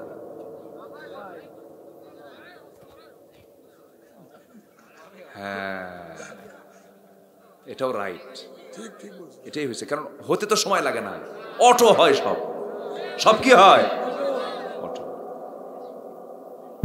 সোনার বাংলা, সোনার দেশ, দিনের কাজ রাতি শেষ, ঠিক কিনা? আগে তো হয় সব।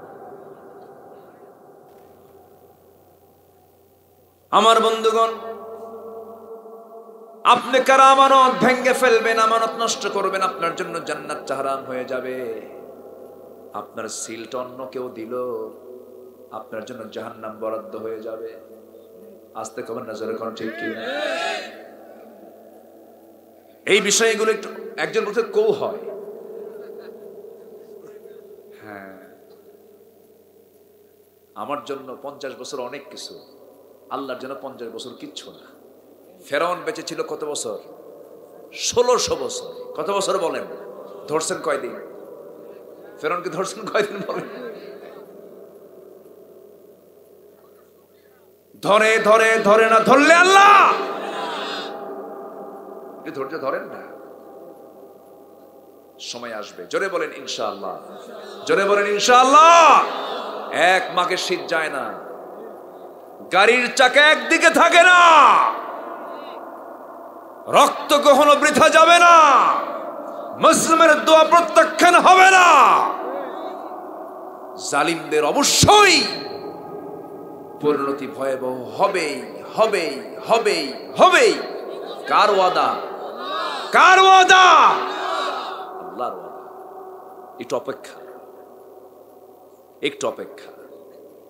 ফেরাউন কিন্তু কখনো জানতো না এই দড়িয়াই আমাকে সুবায় মরতে হবে। ও কি জানতো? জানতো না। মরার আগেও জানতো না, মরার আগেও সে বলতে পারতো না। যখন বলল হামান এসে ফেরাউন, ও তো নদী পার হয়ে চলে গেছে, কেমনে? কোন নৌযান তো রাখি নাই, কি মুসার লাঠি দিয়ে বাড়ি মারছে, রাস্তা হয়ে গেছে। যেরকম সুবহানাল্লাহ। কি দেখতো রাস্তা কেমন? হামান বলতেছে ওই পার গেছিলাম, আবার এ পার আসছে, রাস্তা ক্লিয়ার।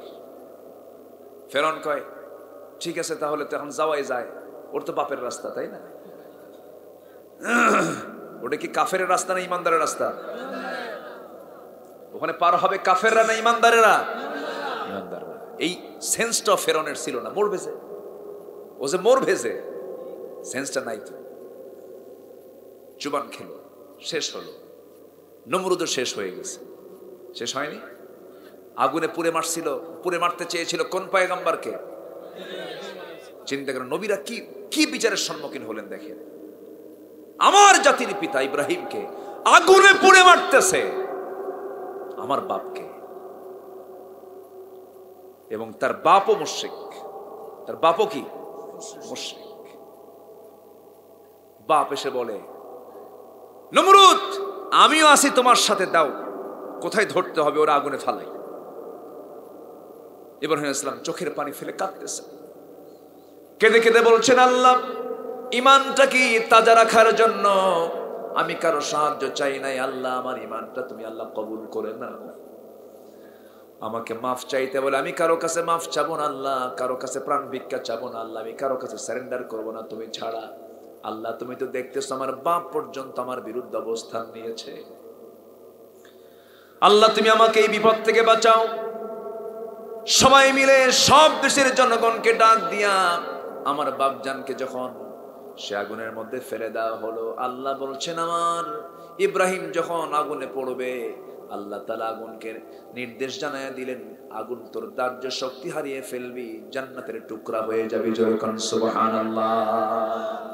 সাংবাদিকরা ওই আগুন থেকে বের হওয়ার পর প্রশ্ন করছে ইব্রাহিম কেমন করে তোমার সময়গুলো কাটলো? তিনি বলেন সারা জীবনের শ্রেষ্ঠ আনন্দের সময়, তৃপ্তির সময়গুলো এখানে কাটছে আমার।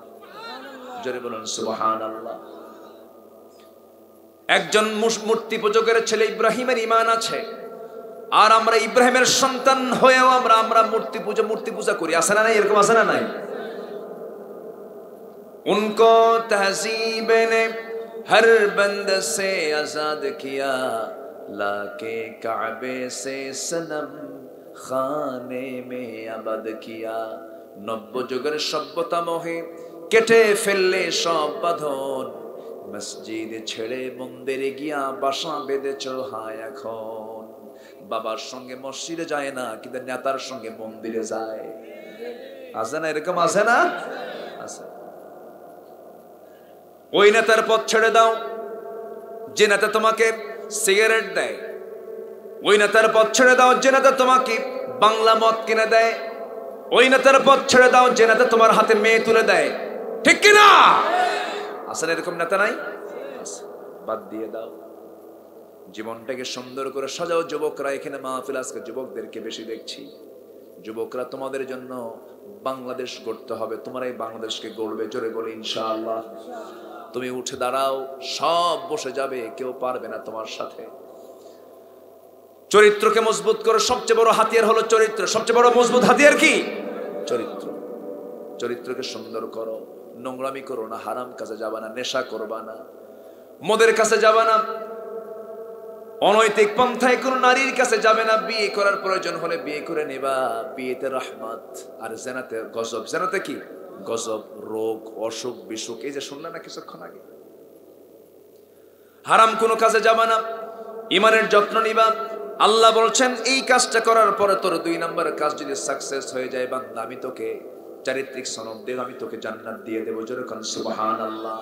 নাম্বার 2 হলো ওয়াজাহাদু ফি সাবিলিল্লাহি বিআমওয়ালিকুম ওয়াজাহাদু বিআমওয়ালিহিম ওয়া আনফুসিহিম ফি সাবিলিল্লাহ।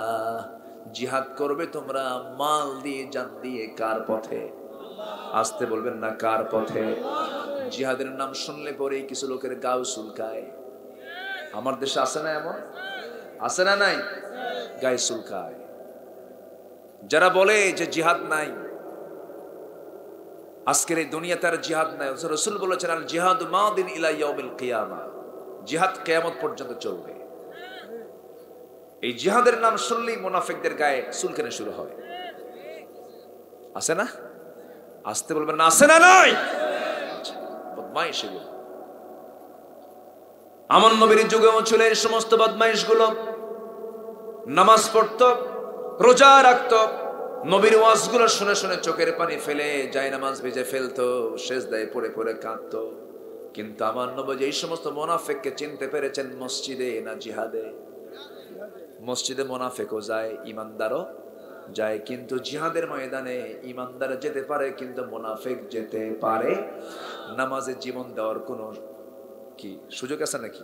নামাজে কি জীবন দেয় নাকি? নামাজে শুধু নামাজে অংশগ্রহণ করে, কিন্তু জিহাদে গেলে জীবন যাওয়ার সম্ভাবনা আছে না নাই? জিহাদে যারা যায় তারা কি বাঁচার জন্য যায় না মরার জন্য যায়? মরার জন্য যায়। মুনাফিকরা নামাজ পড়তে পারে, রোজা রাখতে পারে, কিন্তু জিহাদে যেতে পারে না। আল্লাহ বলছেন বান্দা আমি তোকে সত্যবাদী বলবো কখন? ঈমান আনবি, জিহাদ করবি। জিহাদবিহীন ঈমানের কোনো মূল্য নেই। জিহাদের মানসিকতা মাথায় নিয়ে মরবি, আমি তোকে ঈমানদার বানাবো। ওয়ালাম ইয়াগজু ওয়ালাম ইয়াহদিদ বিহি নাফসাহু ফামাতা আলা শুআবাতিন মিনান নিফাক। যে ব্যক্তি জিহাদ করলো না, জিহাদের তামান্না রাখলো না, সে ব্যক্তির মরণ যেন মুনাফিকের মরণ। জোরে কোন নাউযুবিল্লাহ। আপনি অন্যায় করবেন না, অন্যায় বন্ধ হবে। আপনি অন্যায়ের বিরুদ্ধে কথা বলবেন না, অন্যায় বন্ধ হবে কেমনে? তা'মুরুনা বিল মা'রুফ ওয়া তানহাউনা আনিল মুনকার মান রাআ মিনকুম মুনকারান ফালইয়ুগাইয়িরুহু বিয়াদিহি। আপনি হাত দিয়ে মোকাবেলা করবেন, আপনি এগুলো বন্ধ করবেন কেমনে? আমার বন্ধুগণ একটু কান লাগান। নবীজি যখন নামাজের দায়িত্ব পালন করেছেন, মুনাফিকরা নবীর পিছনে নামাজটা পড়েছে, টের পান নাই। কিন্তু যেদিন উহুদ যুদ্ধের ডাক চলে এলো, রাসূল যখন উহুদের ময়দানে রওনা দিলেন, সাহাবায়ে কেরামকে বললেন চলো যুদ্ধের ময়দানে কারা কারা যাবে। হঠাৎ করে মাঝখান থেকে কিছু মুনাফিকরা এক জায়গায় হয়ে বলছে হুজুর যে যুদ্ধের দিকে নিয়ে যান, ওই যুদ্ধে অংশগ্রহণ করছে কাফের মুশরিকরা, তাদের সৈন্য সংখ্যা কত? 3000, আমাদের কত? 1000। সঙ্গে সঙ্গে মুনাফিকরা বলছে এই অসম যুদ্ধে আমরা যেতে পারবো না। রাসূল বললেন তোরা কেউ যদি নাও যাস, আমি একা হলেও বাতিলের মোকাবেলায় দাঁড়িয়ে যাব। জোরে বলি সুবহানাল্লাহ। কারা কারা যাবে না আলাদা হয়ে যাও। মুনাফিকরা সব আলাদা হয়ে গেল। 1000 রাসূল মদিনা থেকে বের করেছেন, এর মধ্যে 300 জন নাই, 300 জন আউট হয়ে গেছে। 1300 নাই। নবীর পিছনে নামাজ পড়ার পরও এখন তো বাংলাদেশে কোনো মুনাফিক খুঁজে পাওয়া যাবে না। আছে? আছে মুনাফিক আছে? আবার একজন পরিসংখ্যানও দিয়ে দিচ্ছে। আমার বন্ধুগণ, আমার নবীজি মুনাফিকদেরকে চিহ্নিত করলেন উহুদের ময়দানে। সেদিন যেদিন রাসূল রওনা দিয়েছেন, আমি যতবার মদিনা গেছি, এই পর্যন্ত যতবার আমার মদিনা যাওয়া হয়েছে, এমন কোন বার নাই যেবার আমি মদিনায় গিয়ে উহুদে যাই নাই। প্রত্যেকবার আমি উহুদে যাই, কারণ উহুদে এই জন্য যাই, রাসূল নিজে বলেছেন এই উহুদ পাহাড় আমাকে খুব ভালোবাসে, আমি উহুদ পাহাড়কে খুব ভালোবাসি। 12 মাইল লম্বা সেই উহুদ পাহাড়। আমার নবী উহুদ পাহাড়কে দেখি দেখি দুনিয়া থেকে বিদায় নিয়েছেন। মদিনার মসজিদটা উহুদ পাহাড় দিয়ে বেষ্টিত। আমার নবীজি উহুদের পাদদেশে গিয়ে দাঁড়ালেন, সাহাবে কেরামকে নিয়ে দাঁড়ায় গেলেন। নবীজির মাথায় সেদিন টুপি ছিল না, নবীজির মাথায় সেদিন পাগড়ি ছিল না, নবীজির হাতে সেদিন তসবিহ ছিল না। আমার নবীজির মাথায় ছিল সেদিন হেলমেট, নবীজির হাতে ছিল সেদিন তরবারি। আমার নবীজি ঘোড়ার পিঠে চড়ে অশ্বারোহী হয়ে ঝাঁপিয়ে পড়লেন উহুদের প্রান্তরে। সাহাবে কেরামকে জায়গাগুলো নির্ধারণ করে দেন, এই জায়গায় তোমরা দাঁড়ায়া যাও। যুদ্ধের ময়দানে ক্ষেত্র প্রস্তুত করা হচ্ছে। আমার নবীজি 50 জন তীরন্দাজকে ডাক দিয়ে বলছেন ও 50 জন এইদিকে আসো, তীর ধনুক নিয়ে তোমরা এই জায়গায় দাঁড়ায়া থাকো। যুদ্ধ করার কোনো প্রয়োজন নাই, তোমাদের টার্গেট হবে এই যে চিকন গলিপথ, এই গলিপথ দিয়ে যেন কোনো কাফের মুশরিক যেন আক্রমণ না করতে পারে। এই জায়গায় তোমরা দাঁড়ায়া থাকবে। আমার পরবর্তী হুকুম না আসা পর্যন্ত তোমরা এই জায়গাটা তোমরা কখনো এখান থেকে তোমরা চলে যাবা না, এই জায়গায় তোমরা থাকবা। জায়গা যদি ত্যাগ করো বিপদে পড়ে যাবে। সাহাবায়ে কেরামকে সতর্ক করে দিলেন। যুদ্ধ শুরু হয়ে গেছে। যুদ্ধ এমন ভাবে শুরু হয়ে গেল, মুসলমানদের প্রথম চান্সই বিজয় হয়ে গেছে। জোরে কান সুবহানাল্লাহ, আলহামদুলিল্লাহ। মুসলমানরা বিজয়ী হয়ে গেছেন। কিন্তু ওই 50 জন তীরন্দাজ তারা ভাবছে যুদ্ধ তো থেমেই গেল, আর এখানে থেকে লাভ কি? নবীর অনুমতি না নিয়ে সেই জায়গা থেকে তারা ভুলক্রমে সেই জায়গা থেকে স্থানটা ত্যাগ করে ফেলেছে। সঙ্গে সঙ্গে কুরাইশদের ভিতরে থেকে একটা পক্ষ, একটা টিপ ওই চিকনগুলি পথে রওনা করে সোজা রাসূলকে টার্গেট করে ফেলেছে। রাসূলকে তারা দুনিয়া থেকে বিদায় করে দেবে। নবজের দিকে তারা বৃষ্টির মতো তীর মারা শুরু করে দিয়েছে। সাহাবায়ে কেরাম টের পেলেন আমার নবীজিকে তারা দুনিয়া থেকে বিদায় করার জন্য প্ল্যান করেছে। 10-12 জন সাহাবী হাতের মধ্যে তরবারি নিতেই পারেন না, অপ্রস্তুত ছিলেন। তারা যুদ্ধ থেমে গেছে মনে করে সেখান থেকে তরবারি ছাড়াই দৌড় মেরে নবীর চতুর্পাশে দাঁড়ায় গেলেন। চতুর্পাশে দাঁড়িয়ে বলছেন, ইয়া রাসূলুল্লাহ, আপনি কোনো টেনশন করবেন না, আমাদের শেষ রক্তবিন্দু থাকা পর্যন্ত আপনার গায়ে আমরা একটা আঁচড় লাগাতে দেব না। সুবহানাল্লাহ। আমার নবীজি মাঝখানে দাঁড়ানো, চতুর্দিকে সাহাবায়ে কেরাম প্রাচীরের মতো দাঁড়ায় আছে। কাফের মুশরিকরা তীর মারতেছে, কারো চোখে লাগে, কারো পিঠে লাগে, কারো গায়ে লাগে। একে একে 9 জন মুসলমান সাহাবী তারা দুনিয়া থেকে বিদায় নিলেন। একজন সাহাবী ছিলেন দাজানা, রাসূলকে গিয়ে দৌড় মেরে জড়িয়ে ধরে বলছেন, হুজুর দয়া করে আমার বুক থেকে আপনি নড়বেন না, যত তীর আসবে আমার গায়ে লাগবে, আমার পিঠে লাগবে, আপনার গায়ে একটাও লাগাতে দেব না। আমার নবীজিকে বাঁচাতে গিয়ে দাজানাও শহীদ হয়ে গেলেন। তার পেটের ভিতরে 1-2টা নয়, 70 থেকে 80টি তীর বিদ্ধ হওয়ার দাগ ফুটে উঠেছিল, চান্নার মতো হয়ে গিয়েছিল। নবীজি একাকি পড়ে গেলেন। কাফের মুশরিকরা তীর মারা বন্ধ করে হাতে পাথর নিয়েছে। একজন কাফের রাসূলকে টার্গেট করে দূর থেকে একটা পাথর মেরে দিয়েছে, নবীজির মাথায় গিয়ে লাগলো। হেলমেট ছিল মাথায়, হেলমেটের চিকন ফলা, চিকন লোহা সোজা গিয়ে নবীজির কপালের হাড়ের মধ্যে গেঁথে গেল। নবীজি চক্কর মেরে মাথাটা ঘুরে পড়ে যেতে নিচ্ছিলেন, এমন সময় আরেকটা পাথর মারলো, নবীজির গাল বরাবর লাগলো। সেই গালের মধ্যে শিরস্ত্রাণের চিকন আরেকটা লোহার ফলা গালের মধ্যে গেঁথে গেল। আরেকটা আঘাত পাথর দিয়ে যখন তার মুখ বরাবর মারা হলো, সামনের সুন্দর 2টি দাঁত ভেঙে গেছে। আমার নবীজির জীবনের শেষ 8 থেকে 10 বছর দাঁত ভাঙ্গা মুখ আর কোমর ভাঙ্গা কোমর নিয়ে চলেছেন।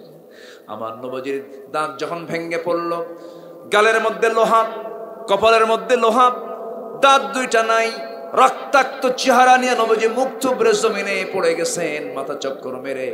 কাফের মুশরিকরা চতুর্দিকে গুজব রটায় দিয়েছে, মুহাম্মদ দুনিয়া থেকে বিদায় নিয়েছে, রাসূল দুনিয়াতে নাই, কুতিলা মুহাম্মদ, কুতিলা মুহাম্মদ। এই সংবাদ মদিনার আকাশ বাতাসে যখন ছড়িয়ে পড়ল, মদিনার একজন পাগলি সাহাবী, একজন মহিলা সাহাবী যখন শুনেছেন রাসূল দুনিয়াতে নাই, ঘর থেকে বের হয়ে পড়ছেন। ঘর থেকে বের হয়ে উহুদের ময়দানের দিকে আগে আসতেছেন। একজন বলতেছে, ও মহিলা তুমি দৌড়া দৌড়া কোথায় যাও? তিনি বলছেন, রাসূল নাকি মারা গেছেন, রাসূলকে দেখতে যাচ্ছি, রাসূল আমার কেমন আছে, কি অবস্থায় আছে। এমন সময় একজন বলছো, মহিলা তুমি কি জানো এই যুদ্ধের ময়দানে তোমার প্রাণ প্রিয় বড় ভাই দুনিয়া থেকে বিদায় নিয়েছেন। তিনি বলছেন, ভাই চলে যাক, কোনো দুঃখ নাই, রাসূলটা আমার কেমন আছেন আমাকে একটাবার জানাইয়া দাও। আর একজন এসে বলে, ও মহিলা তুমি কি জানো তোমার প্রাণ প্রিয় স্বামী শাহাদাত বরণ করেছেন? তিনি বলছেন, স্বামী চলে গেছে, দুঃখ নাই, ভাই চলে গেছে, কোনো দুঃখ নাই, একটা বারের জন্য জানায় দাও আমার রাসূলটা কেমন আছেন। কিছুক্ষণ পরে সে বলতেছে, মহিলা তুমি কি জানো তোমার কলিজার টুকরা একমাত্র সন্তান দুনিয়া থেকে বিদায় নিয়েছে। সঙ্গে সঙ্গে মহিলা বলতেছেন, আমার সন্তান চলে গেছে, দুঃখ নাই রে, আমার স্বামী চলে গেছে, দুঃখ নাই রে, গোটা দুনিয়ার সমস্ত মানুষ দুনিয়া থেকে বিদায় নিল, আমার কোনো দুঃখ হবে না, কিন্তু একটাবার জানিয়ে দাও আমার প্রাণ প্রিয় রাসূল পৃথিবীতে বেঁচে আছেন কিনা। আমার নবীজি এমন করে কথাগুলো, আমার নবীজির প্রতি এমন মোহাব্বত ভালোবাসাগুলো সাহাবায়ে কেরাম উজাড় করে দিয়েছেন। আমার নবীজি উহুদের ময়দানে মুখ থুবড়ে পড়ে আছেন, সাহাবায়ে কেরামদের মধ্যে কান্নার রোল পড়ে গেছে। একজন সাহাবী, তিনি হচ্ছেন আলী, তন্ন তন্ন করে রাসূলকে খুঁজতে বের হলেন। খুঁজে খুঁজে খুঁজে খুঁজে উহুদের ময়দান থেকে এক জায়গায় তিনি খুঁজে বের করলেন, রাসূলকে চেনা যাচ্ছে না, মাথার রক্ত, গালের রক্ত, মুখে রক্ত দিয়া দাড়ি ভিজে, জুব্বা ভিজে সয়লাব হয়ে গেছে। আমার নবীজি মুখ থুবড়ে পড়ে গেছেন। সবচেয়ে বেশি রক্ত ঝরেছে দুই জায়গায়, একটা হলো তায়েফে, আরেকটা উহুদের ময়দানে। আমার নবীর শরীর থেকে রক্ত ঝরলো। সাইয়েদনা আলী পাগলের মতো হয়ে বলছেন, হুজুর উহুদের ময়দানে কাফেররা আপনাকে মেরে রক্তাক্ত করে দিল, আপনি তাদের জন্য লানত করুন। রাসূল বলেন, না রে আলী, আমি তাদের জন্য লানত করব না, তবে একটা কথা জেনে রেখে দিও, এই জমিনে আমার রক্ত যখন পড়েছে, এই জমিনেই দেখতে পাবে আল্লাহর দ্বীন কায়েম হয়ে গেছে। জোরে করুন সুবহানাল্লাহ, আরো জোরে বলুন সুবহানাল্লাহ।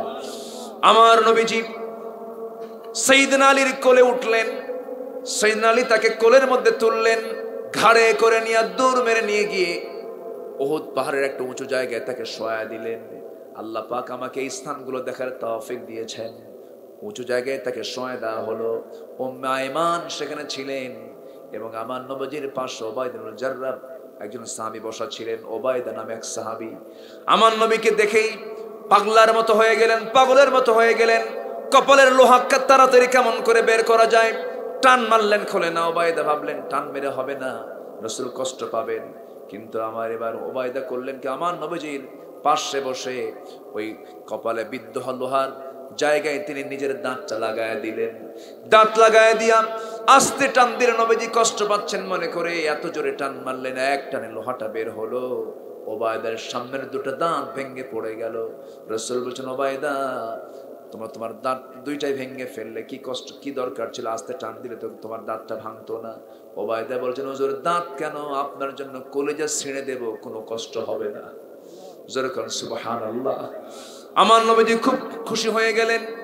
শিরস্ত্রাণের লোহাটা গাল থেকে যখন বের করতেছিলেন, ফিনকি দিয়ে রক্ত পড়া শুরু হয়ে গেছে। অঞ্জলি ভরে ভরে উবাইদা রক্তগুলো হাতের মধ্যে নিয়ে রাসূলকে না দেখায় চুষে চুষে পান করছিলেন। রাসূল বলছেন, উবাইদা রে, কার রক্ত পান করিস? হুজুর আপনার দেহের রক্তকে ফেলে দেওয়া যায় নাকি? রাসূল বলছেন, উবাইদা রে, আমার রক্ত যখন তোর দেহের মধ্যে ঢুকেছে, তোর দেহটা জাহান্নামের জন্য হারাম হয়ে গেছে। জোরে কোন সুবহানাল্লাহ। আমার নবীজির মাথায় ব্যান্ডেজ লাগানো হলো। নবীজির দাঁতটা নাই, খেতে পারেন না। আমার নবীজির কপালে দাঁত ব্যান্ডেজ লাগানো। 70 জন সাহাবী দুনিয়া থেকে বিদায় নিয়েছেন উহুদে। আমার নবীজি উহুদের ময়দানের মাঝে মাঝে যেতেন, শুহাদা উহুদের দিকে তাকায় তাকায় চোখের পানি ফেলে ফেলে কাঁদতেন।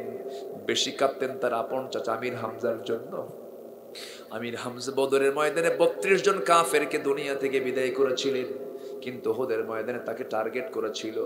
তাকে টার্গেট করে ওয়াহশী পরে ইসলাম কবুল করেন। তিনি বর্ষার আঘাতে তাকে দুনিয়া থেকে বিদায় করে দিলেন। আমার নবীজির চাচা আমির হামজা যখন জমিনে লুটিয়ে পড়লেন, তার কান কেটে নেওয়া হলো, নাক কেটে নেওয়া হলো, হাত কাটা হলো, পা কাটা হলো, বুকটা চিরে কলিজা বের করে নিয়েছিল কুরাইশরা, কাফেররা। আবার রাসূল বলেন, সাহাবীরা দেখো আমার চাচা কিভাবে শহীদ হয়েছে। এই চাচা যখন হাসরের ময়দানে উঠবে, ও সাহাবীরা আমার চাচাকে যখন প্রশ্ন করবে, আল্লাহ ও আমির হামজা, ফিমা যদি আনফুক ওয়া উযুনুক, তোর নাক কেন কাটা, তোর কান কেন কাটা? সেই সময় আমার চাচা বলে ফেলবে, ও আল্লাহ, তোমার জমিনে তোমার দিন কায়েমের জন্য কাফেররা আমার নাক কেটে নিয়েছে, কান কেটে নিয়েছে। আল্লাহ বলবেন, সাদ্দাকতা, হে তুমি হে আমার বান্দা, তুই সত্যি বলেছিস। বিনা হিসাবে সেই দিন ওই সমস্ত শহীদরা জান্নাতে চলে যাবে। জোরে কোন সুবহানাল্লাহ, আরো জোরে বলেন সুবহানাল্লাহ। সেই দাঁত ভাঙ্গা ইসলাম, সেই রক্ত ঝরানো ইসলাম, যে বিশ্ব নবীর মনের নিয়ত আল্লাহ তাআলা কবুল করেন, সেই নবীর দেহ থেকে যদি দিন কায়েমের জন্য রক্ত ঝরাতে হয়, সেই দিন কায়েমের জন্য আমরাও কি রক্ত ঝরাতে প্রস্তুত আছি? মুসলমান রাজি আছেন কারা কারা? হাত উঁচু করে দেখান মুসলমান। আল্লাহু তাকবীর, লিল্লাহি তাকবীর, আল কোরআনের আলো, আল হাদিসের আলো, আলিম ওলামারা জিকালে, পীর মাশায়েখ জিকালে, লিল্লাহি তাকবীর। আল্লাহ কবুল করুন, জোরে বলি আমিন, আরো জোরে আমিন। দুটা কাজ করো, সার্টিফিকেট পাবে কার দফতরে? কার দফতরে? আল্লাহর দফতরে। ঈমান আমরা আনবো, নামাজ না পড়লেও চলবে নাকি? আমার দেশে নামাজ ইমানদার কম না বেশি? কম, নামাজ ইমানদার কম, বেনামাজ ইমানদার, বেনামাজ আবার ইমানদার। কিন্তু চিন্তা করে, নামাজ না পড়লেও ইমান ঠিক আছে। হ্যাঁ, এটা কিছু দরবার আছে, কিন্তু এগুলোর কিছু কি দরবার আছে। কিন্তু ইল খাজা আছে না, খাজা আছে না, খাজার নাম করে গাজা খায়, আছে কি না? আসল খাজা তো ঠিকই আছে, কিন্তু এরা হয়ে গেছে খাজা না গাজা। গাজা। মহাস্থানগড়ে যাবেন বৈশাখের শেষ বৃহস্পতিবার, পরের দিন রিপোর্ট আসে কয়েক মন গাজা বিক্রি আছে না, গাজা। হু খাজা আছে না, দিল কর তাজা, ইসমে জালাল, গাজার কুল কি খাওয়া হালাল। জোরে বলুন নাউজুবিল্লাহ। এরকম বদমাইশ আমার দেশে আছে না নাই বলেন তো? আচ্ছা, বহু আছে। লাল শালু পড়ে থাকে না, লাল শালু পড়ে থাকে, মাথার চুলে জট পাকতে পাকতে ও দরবেশ হয়। কি হয়? দরবেশ না ধরবেশ।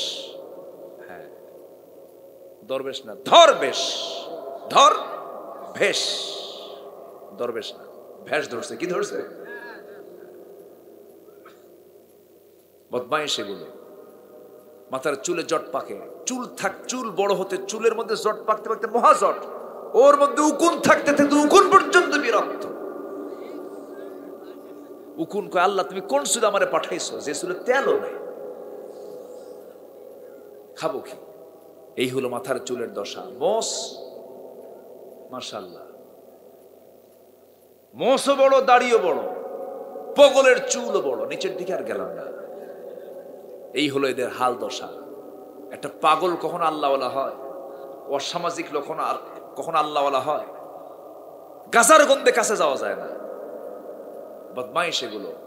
মাথায় জেনে রাখবেন, এই ভাই পাগলা, ন্যাংটা বাবা, এই সমস্ত কথা যে আমাদের কানে আসে, একজন পাগল অসামাজিক ব্যক্তি আল্লাহওয়ালা হবে না, হবে না, হবে না। কি কথা কি বুঝতেছেন আপনারা?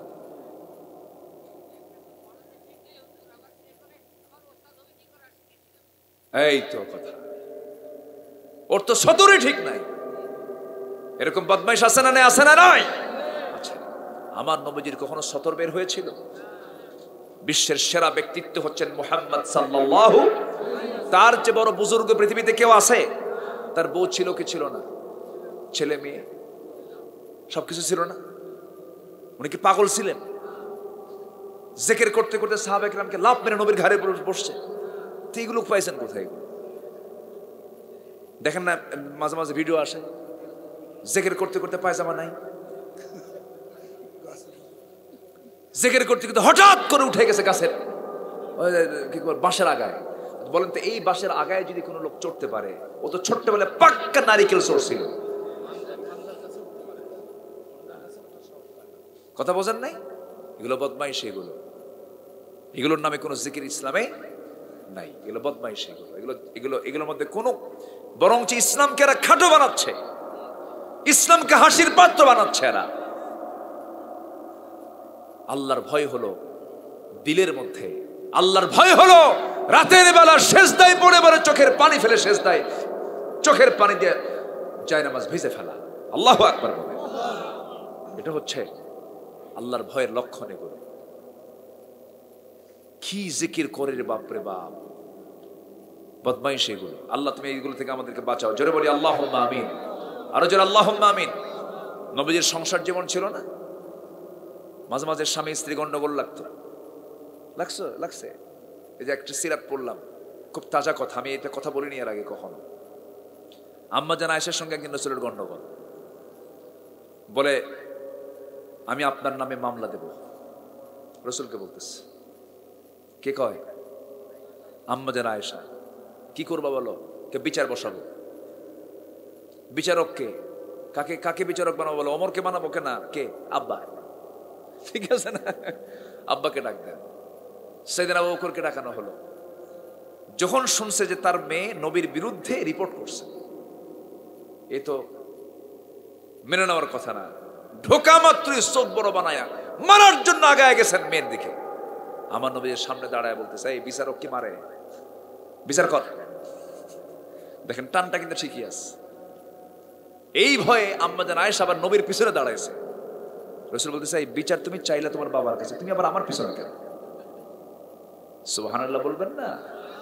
বিচার শেষ। বিচার কি শেষ? আমার নবীজি কি ছিলেন না, মজা করতেন। 4 স্ত্রীর সামনে বসা, 4 জনই বলে, হুজুর আপনি সত্যি করে বলেন তো, আপনি আমাদের মধ্যে কাকে বেশি ভালোবাসেন? রাসূল বললেন, কাকে বেশি ভালোবাসে এই মুহূর্তে বলা যাবে না। কেন? চিন্তা করতে হবে, আগামীকালকে সকালবেলা বলবো। যা, 4 জনকে পাঠিয়ে দিয়েছেন বাড়িতে। আমার নবীজি সন্ধ্যা হওয়া মাত্রই 8টা খেজুর হাতের মধ্যে নিয়ে 2টা করে প্যাকেট করলেন। প্রথমে আম্মা জান আয়েশার ঘরে গিয়ে বলছেন, ও আমার আয়েশা, আই লাভ ইউ। কি কথা বোঝেন নাই? আহিব্বুক, আমি তোমাকে ভালোবাসি। তাহলে আই লাভ ইউ বউকে বলা জায়েজ আছে না নাই? অন্যের বউ না নিজের বউ? এটা যেন মনে থাকে, আবার এই যুবকরা মনে যেন থাকে। আমার নবীজি আম্মা জান আয়েশার হাতে 2টা খেজুর দিয়ে বললেন, এই যা 2টা খেজুর দিয়ে গেলাম, খবরদার অন্য কোনো বউ যেন না জানে আমি তোমাকে খুব ভালোবাসি। কিন্তু দ্বিতীয় স্ত্রীর ঘরে গিয়েও 2টা খেজুর দিয়ে বলছেন, শোনো, আড়ালে তোমাকে 2টা খেজুর দিয়ে গেলাম, আমি তোমাকে দারুণ ভালোবাসি, কেউ যেন না জানে।